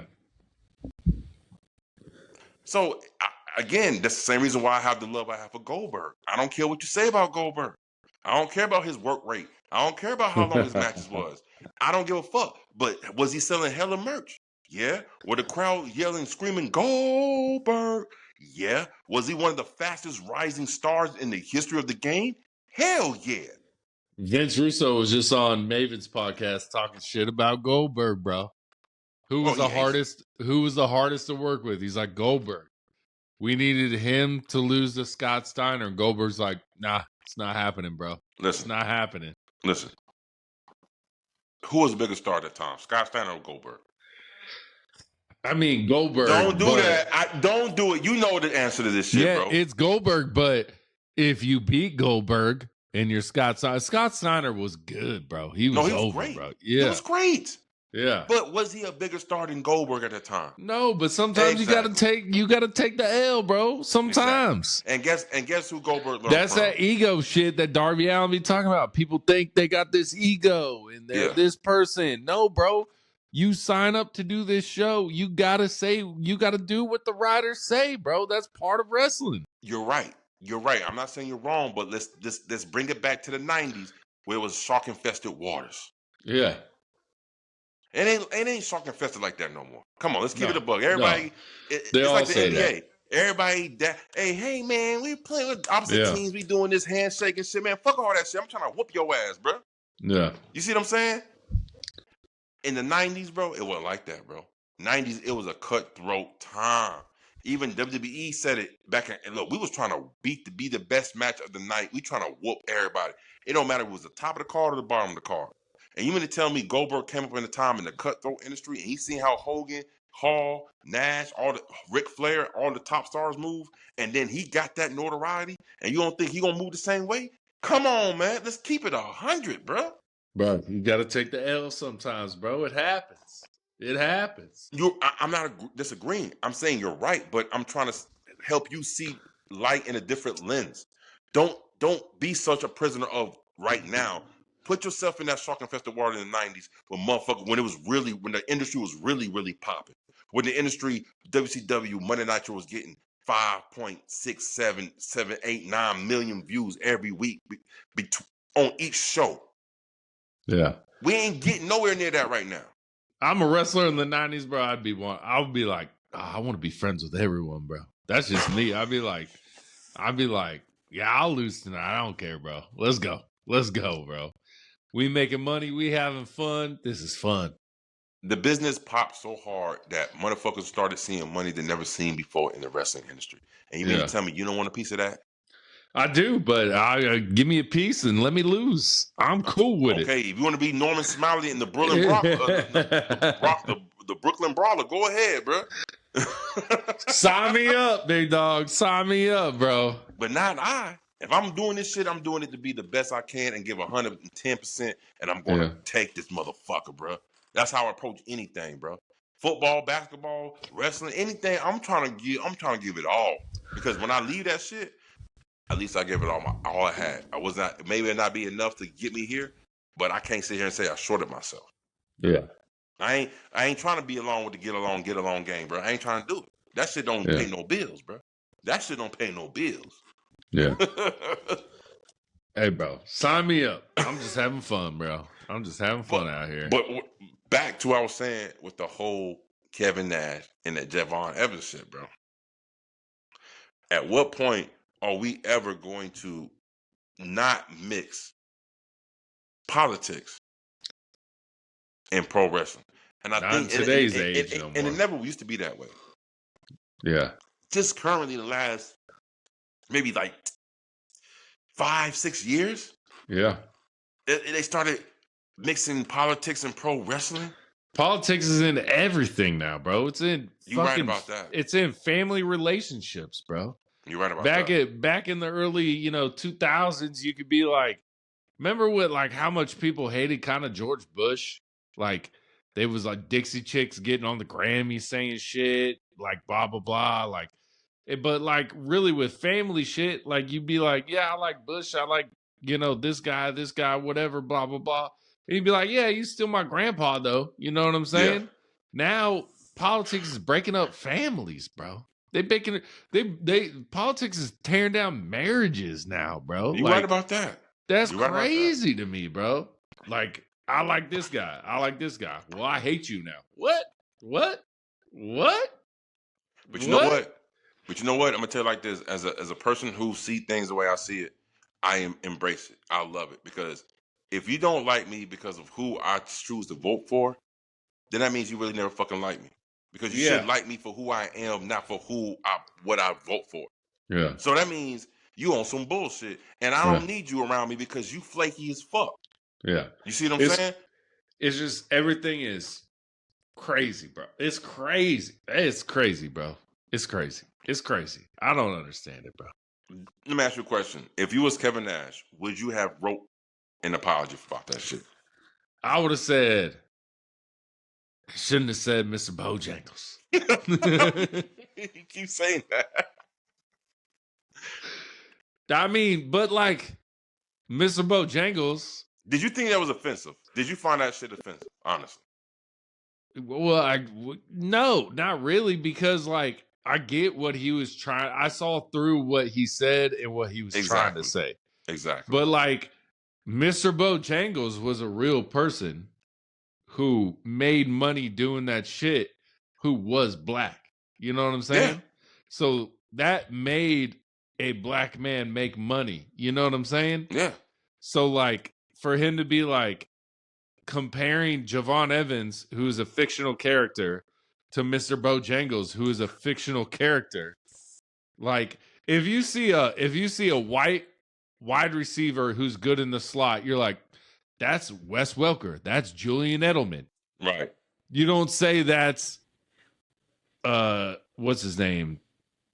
And you just always I've never been like, man, Cooper Cooper Kupp is the next Jerry Rice. You don't say that, bro. You know what I'm saying? So like you always compare black people with black people and white people with white people. That's just how it goes. Like, you know what I'm saying? Like, you're not gonna be like, man, Luka, he like Jordan, bro. He like no. Yeah. It's honestly because if another tall Asian dude gets in the NBA, the first thing they're Yao gonna Ming. say is he like Yao Ming. Yeah. That's what it is. Yeah.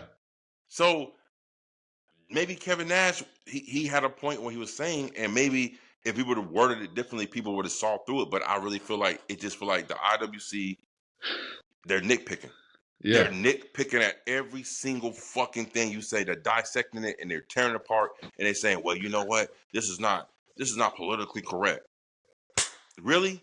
You want to talk about pro wrestling, talking about being politically correct? When have pro wrestling ever been politically correct? Crime time. Now When has it ever been politically correct? Let me ask, if Kevin Nash would have said you need to stop acting kind of like R-Truth and act more urban, is that a harsher criticism, or because it's like the kind of the same compare, like you're that happy guy that's always having, I don't know, bro. I don't know. I've heard people from the black community talk down on the New Day because they were shucking and jiving, dancing and gyrating all kinds of crazy ways. I've heard people from the black community say that R-Truth is a disgrace to the black community because he's a fucking jester. You're that fucking Mr. Bojangles. Yeah. You know what I'm saying? I've heard people say bad things about MVP. Like, oh, they're going to put the black man as the athlete. That was his whole gimmick, being a multi-pro athlete. You see what I'm saying? He's a great athlete, though. Well, I'm making a point of, you can, if you wanted to, you can dissect and break down any and every fucking black wrestler in the history and find some kind of racist stigmatism to it or prejudice stigmatism if you wanted to. Yeah. I mean, look at Swerve Strickland and Prince Nana. Like, you know what I'm saying? Like, that is celebrated black culture, right? He's being himself. Yeah, they being themselves. So if Javon Evans is being himself, and that is who he truly is, and he is like a Mr. Bojangles, as they say. Yeah. Is that not just comparing him to another black person? Like, I'm so confused. Yeah. Did people did the black community hate Mr. Bojangles? Maybe years later when somebody told him to, but at the time, they're like, oh, this motherfucker made it. You know what I'm saying? Yeah. And it's just like Crime Time.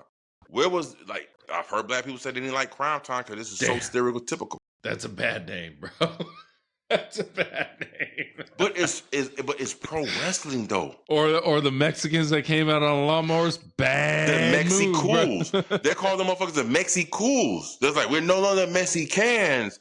We the Mexicools. And them motherfuckers come out on lawnmower, like, bruh. That was bad, bro. That was bad. But I don't know. Is it really bad? It's like, it's pro wrestling though. I mean, look at Kit Wilson right now. He's like the gay. Well, he ain't gay, but he's a feminist activist type, liberal type character. You know what I mean? Bro, he is gay. Why do you think R-Truth said, "I see your camel toe"? He's not really gay though. He got a wife. Bro, I'm not talking about it on character, on screen character, bro. Stay with me here, man. Stay with me here. You think he gay for like they're trying to make him a gay character? What kind of necklace does he wear? Pearl necklace. And what they call it in the porno industry when they do that screen? Hey, we're gonna give her a pearl necklace. Look at Dustin Rhodes as Gold Dust, bro. This was the most Texas freaky motherfucker ever. Freaky, and he said he was like the first gay character, bro, for real though. This man was on some shit. Yeah. But that was his idea though, because he wanted to be separated from Dustin Rhodes so much that he did the opposite of the American Dream type shit. You know And what his I'm pops saying? resented him for that shit too for a while. Really? Yeah. Oh, Dusty said, "Not my house." Yeah, he resented him for a while behind that Goldust character. It's like, what are you doing, son? Yeah. You left WCW when he was called the Natural, Dustin Yeah. Rhodes, and you went down there and started acting all foolish and got all Hollywood on a Yeah. motherfucker. Man, will we ever see Goldust ever again? I don't know. I think he's good in AEW, bro. Yeah. But will we ever see Goldust in AEW? Nah. No. They're on the character rights for that. Like a retirement tour? Well, you can bring him out as that kind of same character, just not do Goldust. You know what I'm saying? And you know what? And crowd will go crazy because all pro wrestling fans love nostalgia. Yeah. But I'm just opposed to a former pro wrestler gives his honest opinion about something, and pro wrestling fans say, "You can't say that." I just feel like that's hogwash. Like, why not? Can he say? You don't have to agree with it. You ain't gotta agree with it, but you can't sit here and chastise a man and try to cancel the man for saying what he's saying. Cancel the man. Yeah. Well, man, Kevin Nash, get a mic and some headphones instead of your fucking. He got that damn telemarketer fucking headset on. Yeah.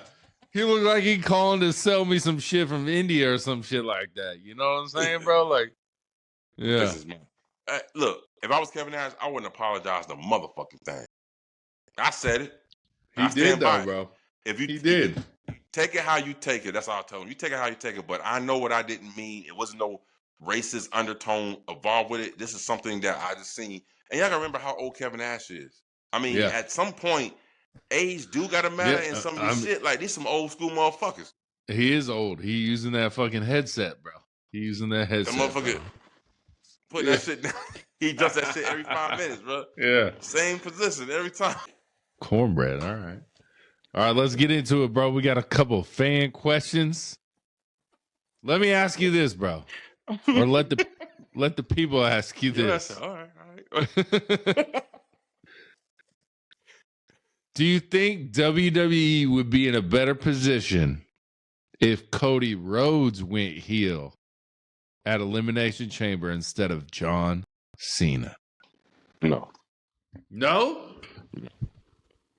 It would have been the same equal reaction. We kicked him a lot of dust, but not as much as dust as John Cena, because John Cena has been a babyface for so long, and Cody Rhodes just been back to the E recently. But it would have eventually died down too. Yeah. Now, what if Cody goes heel soon? Maybe a couple months down the line, maybe WrestleMania, maybe Elimination Chamber again. Do you see that working out?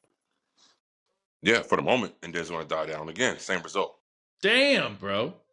Damn. You know why? Because TKO's involved. So you don't want to see Cody go heel at all? I want to see him go heel. I want to see him be the one who attacked Jacob Fatu, and he missed it. And like, I'm the one who did it. Yeah. I want to see it. But guess what? TKO involved, bro. How much can you really go? Public traded company. Because I think I think Cody Rhodes would still sell just as much merch as a heel as he would as a babyface. Of course, we talked about this. How it don't matter anymore. Bully Ray's still on that old school shit. If you get all you can get because he's a face, bro. It don't matter. Look at Killer Cross. Killer Cross is a prime example of it don't matter if you face or heel. If they fuck with you, they like you, they're going to buy your shit. Yeah. Yeah. And that's like, bro, as much as people say Jey Uso still ain't Jey Uso, bro, when I look at that crowd, bro, I see a lot of Yeet shirts, bro. I still see it, bro. I still see it everywhere. Everywhere. So, especially the kids. Is Jey Uso as hot as he was a year ago? Of course not. Everything dies down. Even Jey Uso said it on Cody Rhodes' podcast. He said, I know this is going to die down. I know this is going to go away eventually. It always does. He said, so I'm just enjoying it as much as I can. But I can see it. I've been seeing it. I've seen him slowly do this. But he's still selling merch. He's still getting the whole crowd going like this. It may not be as many arms as before because motherfuckers right now I see more people standing around like this. Yeah. Than before. They tired, bro. They tired. They ain't tired. The motherfuckers ain't they tired of doing it all the time. We gonna be doing it on Monday Night Raw in Atlanta. Oh, I'm gonna do something else. I ain't gonna do this. I'm gonna be like this, bro. He do the Mr. Bojangles. Yeah. Oh, they coming for you. They coming for you. Watch out. Come for me, y'all. Come for me. I love it. I love it. I love y'all. I love y'all, bro. All right. But hold on. Cody Rhodes as a heel, though. Yeah. Is he a champion heel or just a heel? Are you asking me, is he better as a heel champion than a babyface champion? Or are you just saying no? Champion? Just like if he turns heel, does he need the belt to be the biggest heel in the game? He doesn't. Could he be the biggest heel in WWE if he turns heel? Yes. Yeah, I think so too, bro. Like you got Gunther, Logan Paul are the only true heels, I think. Bronson Reed, kind of a heel, but like the crowd really ain't into Bronson, I think, as much. Come on. So you said, wait a minute, come on. You disappointing right now. What? So what about our boy Drew? But I feel like the crowd kind of likes him. You know what I mean? We love Drew. We love Drew.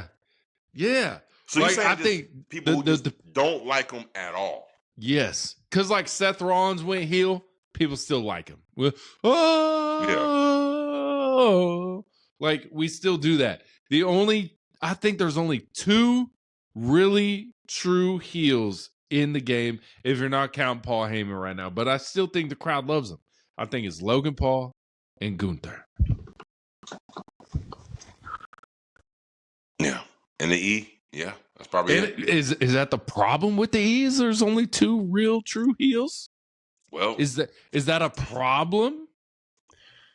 Well, y'all stay tuned to 44 Hills channel. I do have a clip. I just ain't fucking dressed it up, but I got a clip about we talked the same thing about the heels, right? Yeah. And matter of fact, it's already up. I'm tripping.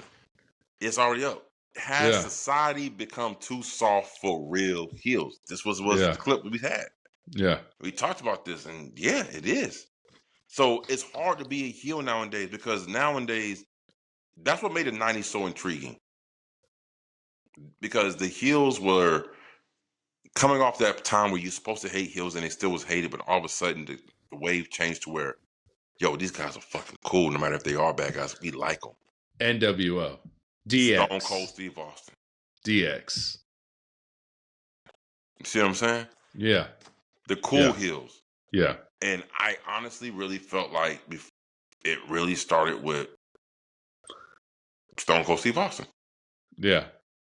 It started with Stone Cold Steve Austin because I seen a clip of Stone Cold Steve Austin. He was in the ring with, I forgot, some dude. And he was like, he had blue jeans and some boots on. He said, you know what? I'm not even going to lay down. I'm a forfeit this match so this damn sack of rocks and rend this match. And he getting ready. He said, good luck to your kid. Before he got out the ring, he's Stone Cold Stunner. And then you could hear people booing the whole time because he was clearly the heel. But after he Stone Cold Stunner him and then did this and walked off, you started hearing spackles of cheers. Yeah. Like, this is when I feel like the tide started to change. And Stone Cold, again, why Stone Cold is always and should be on the Mount Rushmore is because he changed the game. I don't think the NWO would have got cheered as heels if it wasn't for Stone Cold Steve Austin, who helped kind of carve that niche out. Like, come on now. I think NWO gets cheered regardless, bro. Regardless. You know why? Because of Razor Ramon, yeah. aka Scott Hall. He was so cool, even when he was a heel. Matter of fact, I'm so sorry. How dare I say that shit? The original heel that was booed, like was cheered, this guy. Yeah. Razor Ramon. He was a heel. He was a heel. He was a certified heel, but he was so cool, oozing with machismo. bro, people cheered him. Yeah. People started having toothpicks in their mouth all the time because of this motherfucker.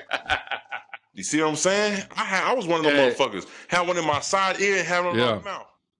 And let's talk about how Razor Ramon is the reason Sting was Sting, bro. He gave him that idea. Come on now. Let's talk about it. He gave him the Crow shit, bro. Yeah. The movie The Crow. I never seen it, but he gave him that idea. Whoa. You never seen the original Crow with Brandon Lee? No. Oh, bro. You got to watch it. You got to watch it, bro. And the reason why that movie is so iconic is because the scene that he actually got shot and that cost his life was actually in that movie. Oh, yeah. What's his name's brother, right? What you mean? What's his name? Bruce Lee's brother. That's Bruce Lee's son. What are you talking about? I thought it was his brother. It's his son? It's his son, Oos. Oh, okay. That was Brandon Lee is Bruce Lee's son.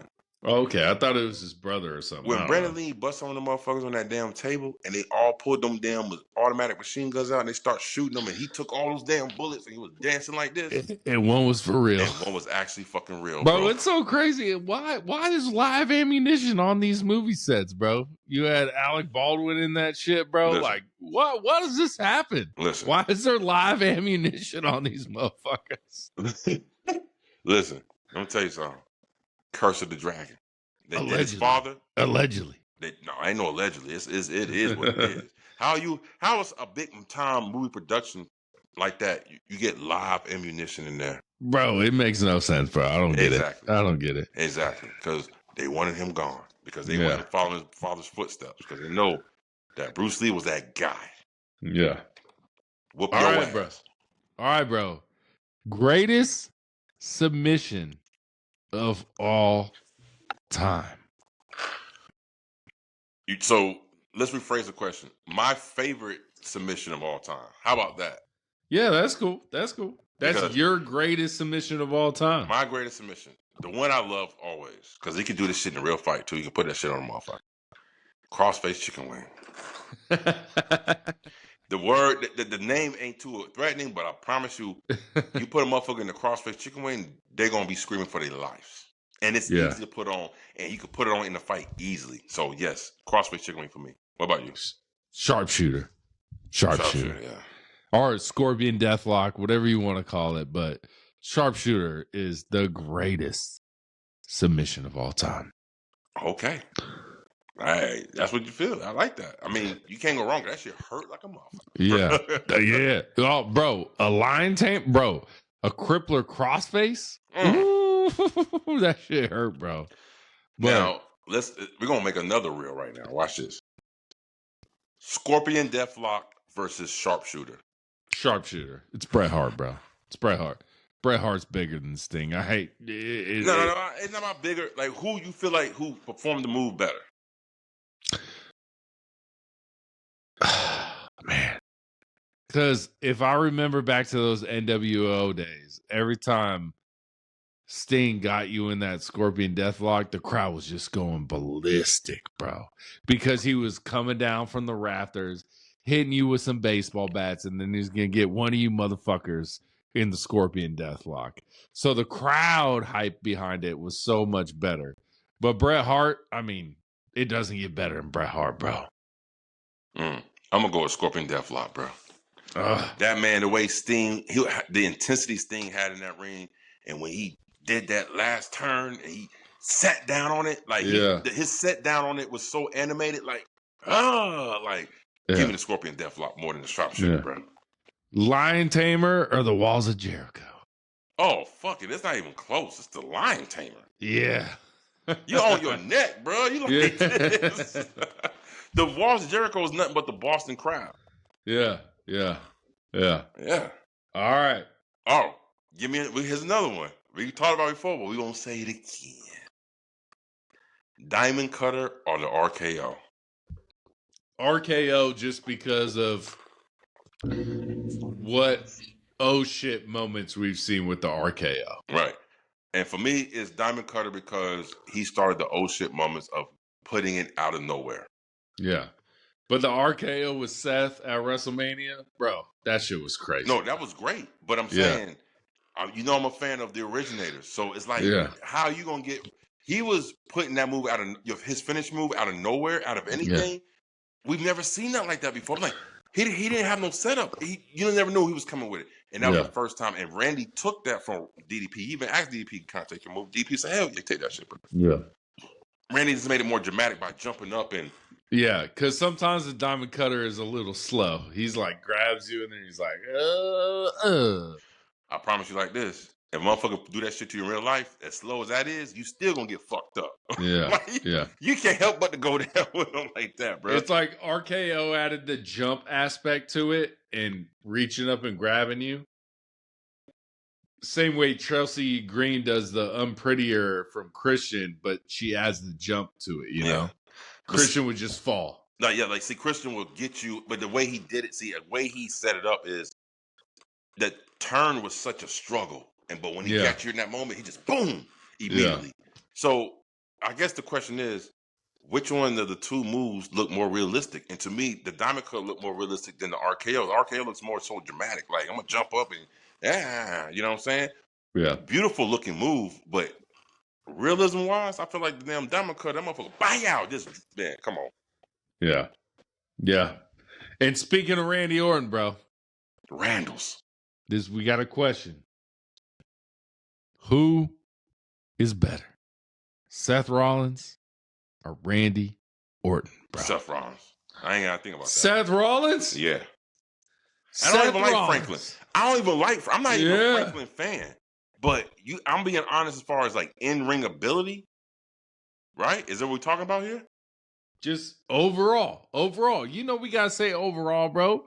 We can't just dumb it down to in-ring ability. We gotta go psychologically, promos, everything, bro. Everything. Who will be the when we're 30 years down the line? Mm-hmm. Who will be remembered more? Seth Rollins or Randy Orton? Both big in factions. I said that word right this time. Factions. We got the Shield. We got Evolution, bro. Who is the greatest of all time out of Seth Rollins? It's going to be Seth Rollins because the Shield was a bigger faction than Evolution. Woo! The Shield was bigger than Evolution? Yes. Bro. Yes. You sure? Oh, I'm positive. I agree because my tribal chief's in the Shield, so. But don't let that be the only reason why you agree. If he wasn't in there. That's the reason I agree. You can't tell me that's the reason I can't agree. Low-hanging fruit, bro. I want to put some more detail behind that shit, man. The Shield was the bigger faction out of the Evolution, bro. By far, too. Evolution had the best concept of the future, the past, the present. You know, that was dope, and how they had the wrestlers represent that was dope. But what the Shield did, and what the three members transpired into as individuals. Yeah, I mean, let's be honest. We was talking about putting John Moxley like he creeping up on our Mount Rushmore. Yeah. And I think on Seth, I haven't listened to the full interview, but I heard a clip. I guess when the Shield was debuting on Club Shay Shay, well, not on Club Shay Shay, for CM Punk, they had like clubs or bats or something like that. And they're about to go out there, and Vince is like, y'all can't beat them up without the clubs or whatever. And then Seth was like, we just all dropped the bats and just went out there and fucked that dude up. You know what I'm saying? Yeah. So that's some Vince shit that is like, this dude does know what he's talking. You know what I'm saying? He do. Yeah. Now, is it a case where Vince was too close to the trees to see the forest? Yeah, a lot. Yeah. A lot of times. Yeah. But a lot of our favorite pro wrestlers who are analysts now is the same way. They too close to the tree to see the goddamn forest. Bully Ray. Yeah. The fuck? Yeah. So, give me Shield. Give you Shield, bro. Give me Shield. Bro. All right. Last question, bro. Charlotte Flair or Trish Stratus? Who meant more to the game, bro? Trish Stratus did. Oh yeah, I knew you was gonna go the originator and not the. Yeah. You got to give love to the originator. Yeah. That's your thing, Trish bro. Stratus, Yeah. she Changed the game. She broke down walls. Yeah. So there's no way you can go against that. Like Now, those but are the what greats. Charlotte's done though, Charlotte's great, bro. Charlotte's great. But listen, whatever fucking happened to the term the Trailblazers? Yeah. Like, I mean, it's like the younger generation now, they don't give a fuck about who set the standard. They care about who's doing it now, and that's so fucking ass backwards. no, bro. That's ass backwards. Okay. Would you rather watch a Trish Stratus match or a Charlotte Flair match? Trish Stratus. Bro, come on. WrestleMania 39, Rhea and Charlotte Flair? Come on, great. bro. That was great. Yeah. I mean, I'll take you one WrestleMania inside the pandemic. And it was supposed to be in Tampa Bay that year. Rhea and fucking Charlotte Flair had the best match of the fucking card. Yeah. But I still like to see Trish Stratus because you see in history in the making. Yeah. You're seeing people doing something that's never been done before, trying new things that's never been done before. It's easy to go out there and do what's already been done and then capitalize on it. Oh, they did this flip. I'm going to do a 450 flip because it's easy. Yeah. It's easy to follow somebody who already laid the blueprint, but it's harder to construct the blueprint, period. So give me the original, bro, all day, every day. The OG. The old triple OGs.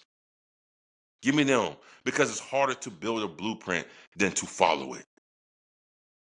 I mean, but like in all respects, all these people who learn from the blueprint are adding to the blueprint.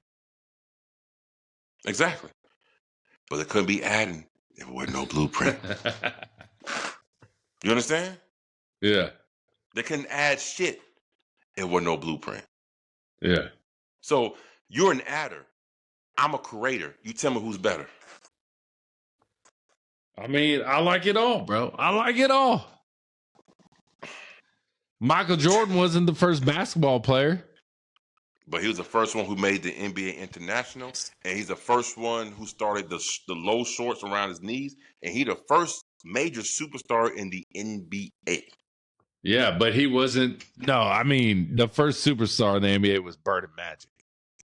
I'm talking about the first major international superstar. It's Michael Jordan.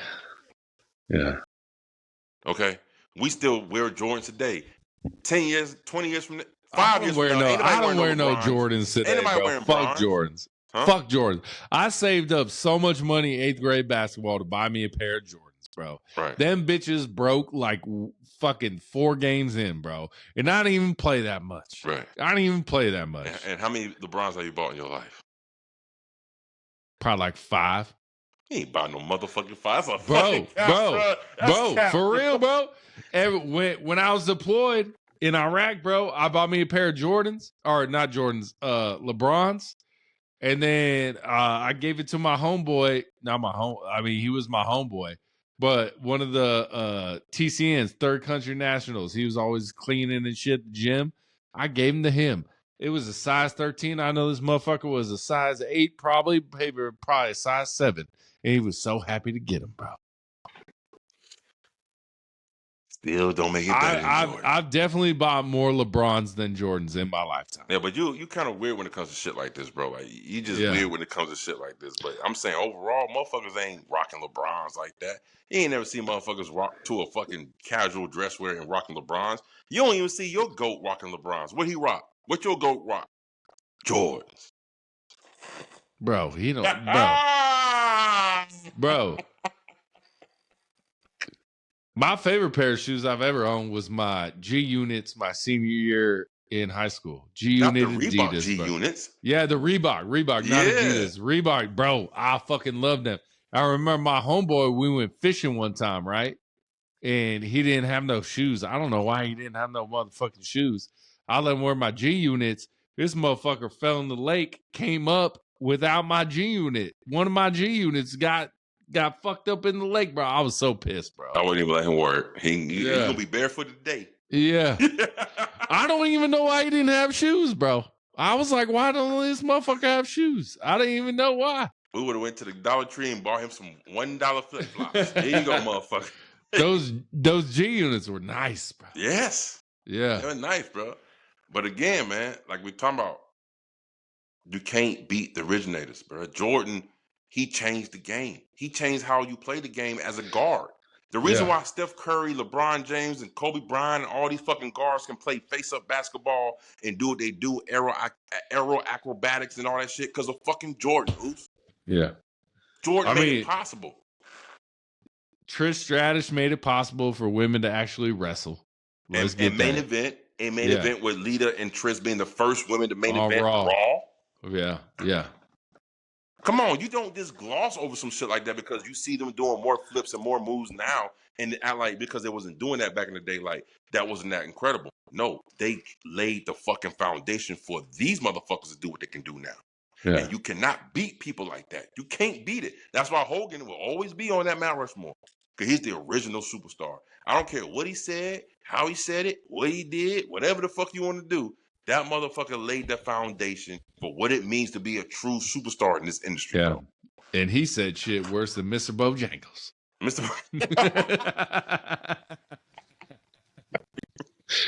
He so did. But guess what? That motherfucker still, I am a real American. That boy come out in that thing with that song. He make you just want to do this all day, bro. Come on, man. I told you, if the WWE had a logo made of a silhouette, it would be Hogan slamming Andre the Giant. Yeah. Or I think right now it'd be the John Cena salute man. I think it would be. If they had to do a logo. Because nothing about that says wrestling. I know, but it's the John Cena salute man. That's like having an NBA logo of doing the same thing like this. Like, what? Is this an Army logo or is this an NBA logo? But if you see a wrestler doing this, you know it's John Cena. Right. Yeah. When you see a silhouette of motherfucker going like this, you know it's motherfucker about to get body slammed. Yeah. I agree, bro. It's a wrestling shit. That is the silhouette of the WWE. Hogan slamming Andre the Giant. Yeah. Still talked about to this day, and it's 2026. Yeah.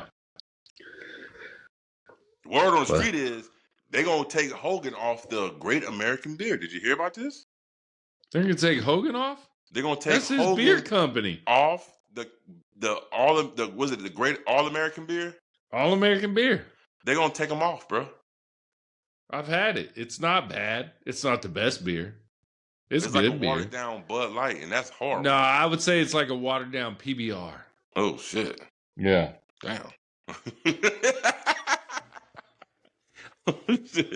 Okay, well, yeah. My bad. Well, that ain't too damn good. Yeah. It might help. No, that's just what I'm saying. The taste tastes like. You know what I'm saying? PBR ain't worth a damn, bro. Yeah, I mean, I fuck with PBR. I fuck more with than Miller Lite.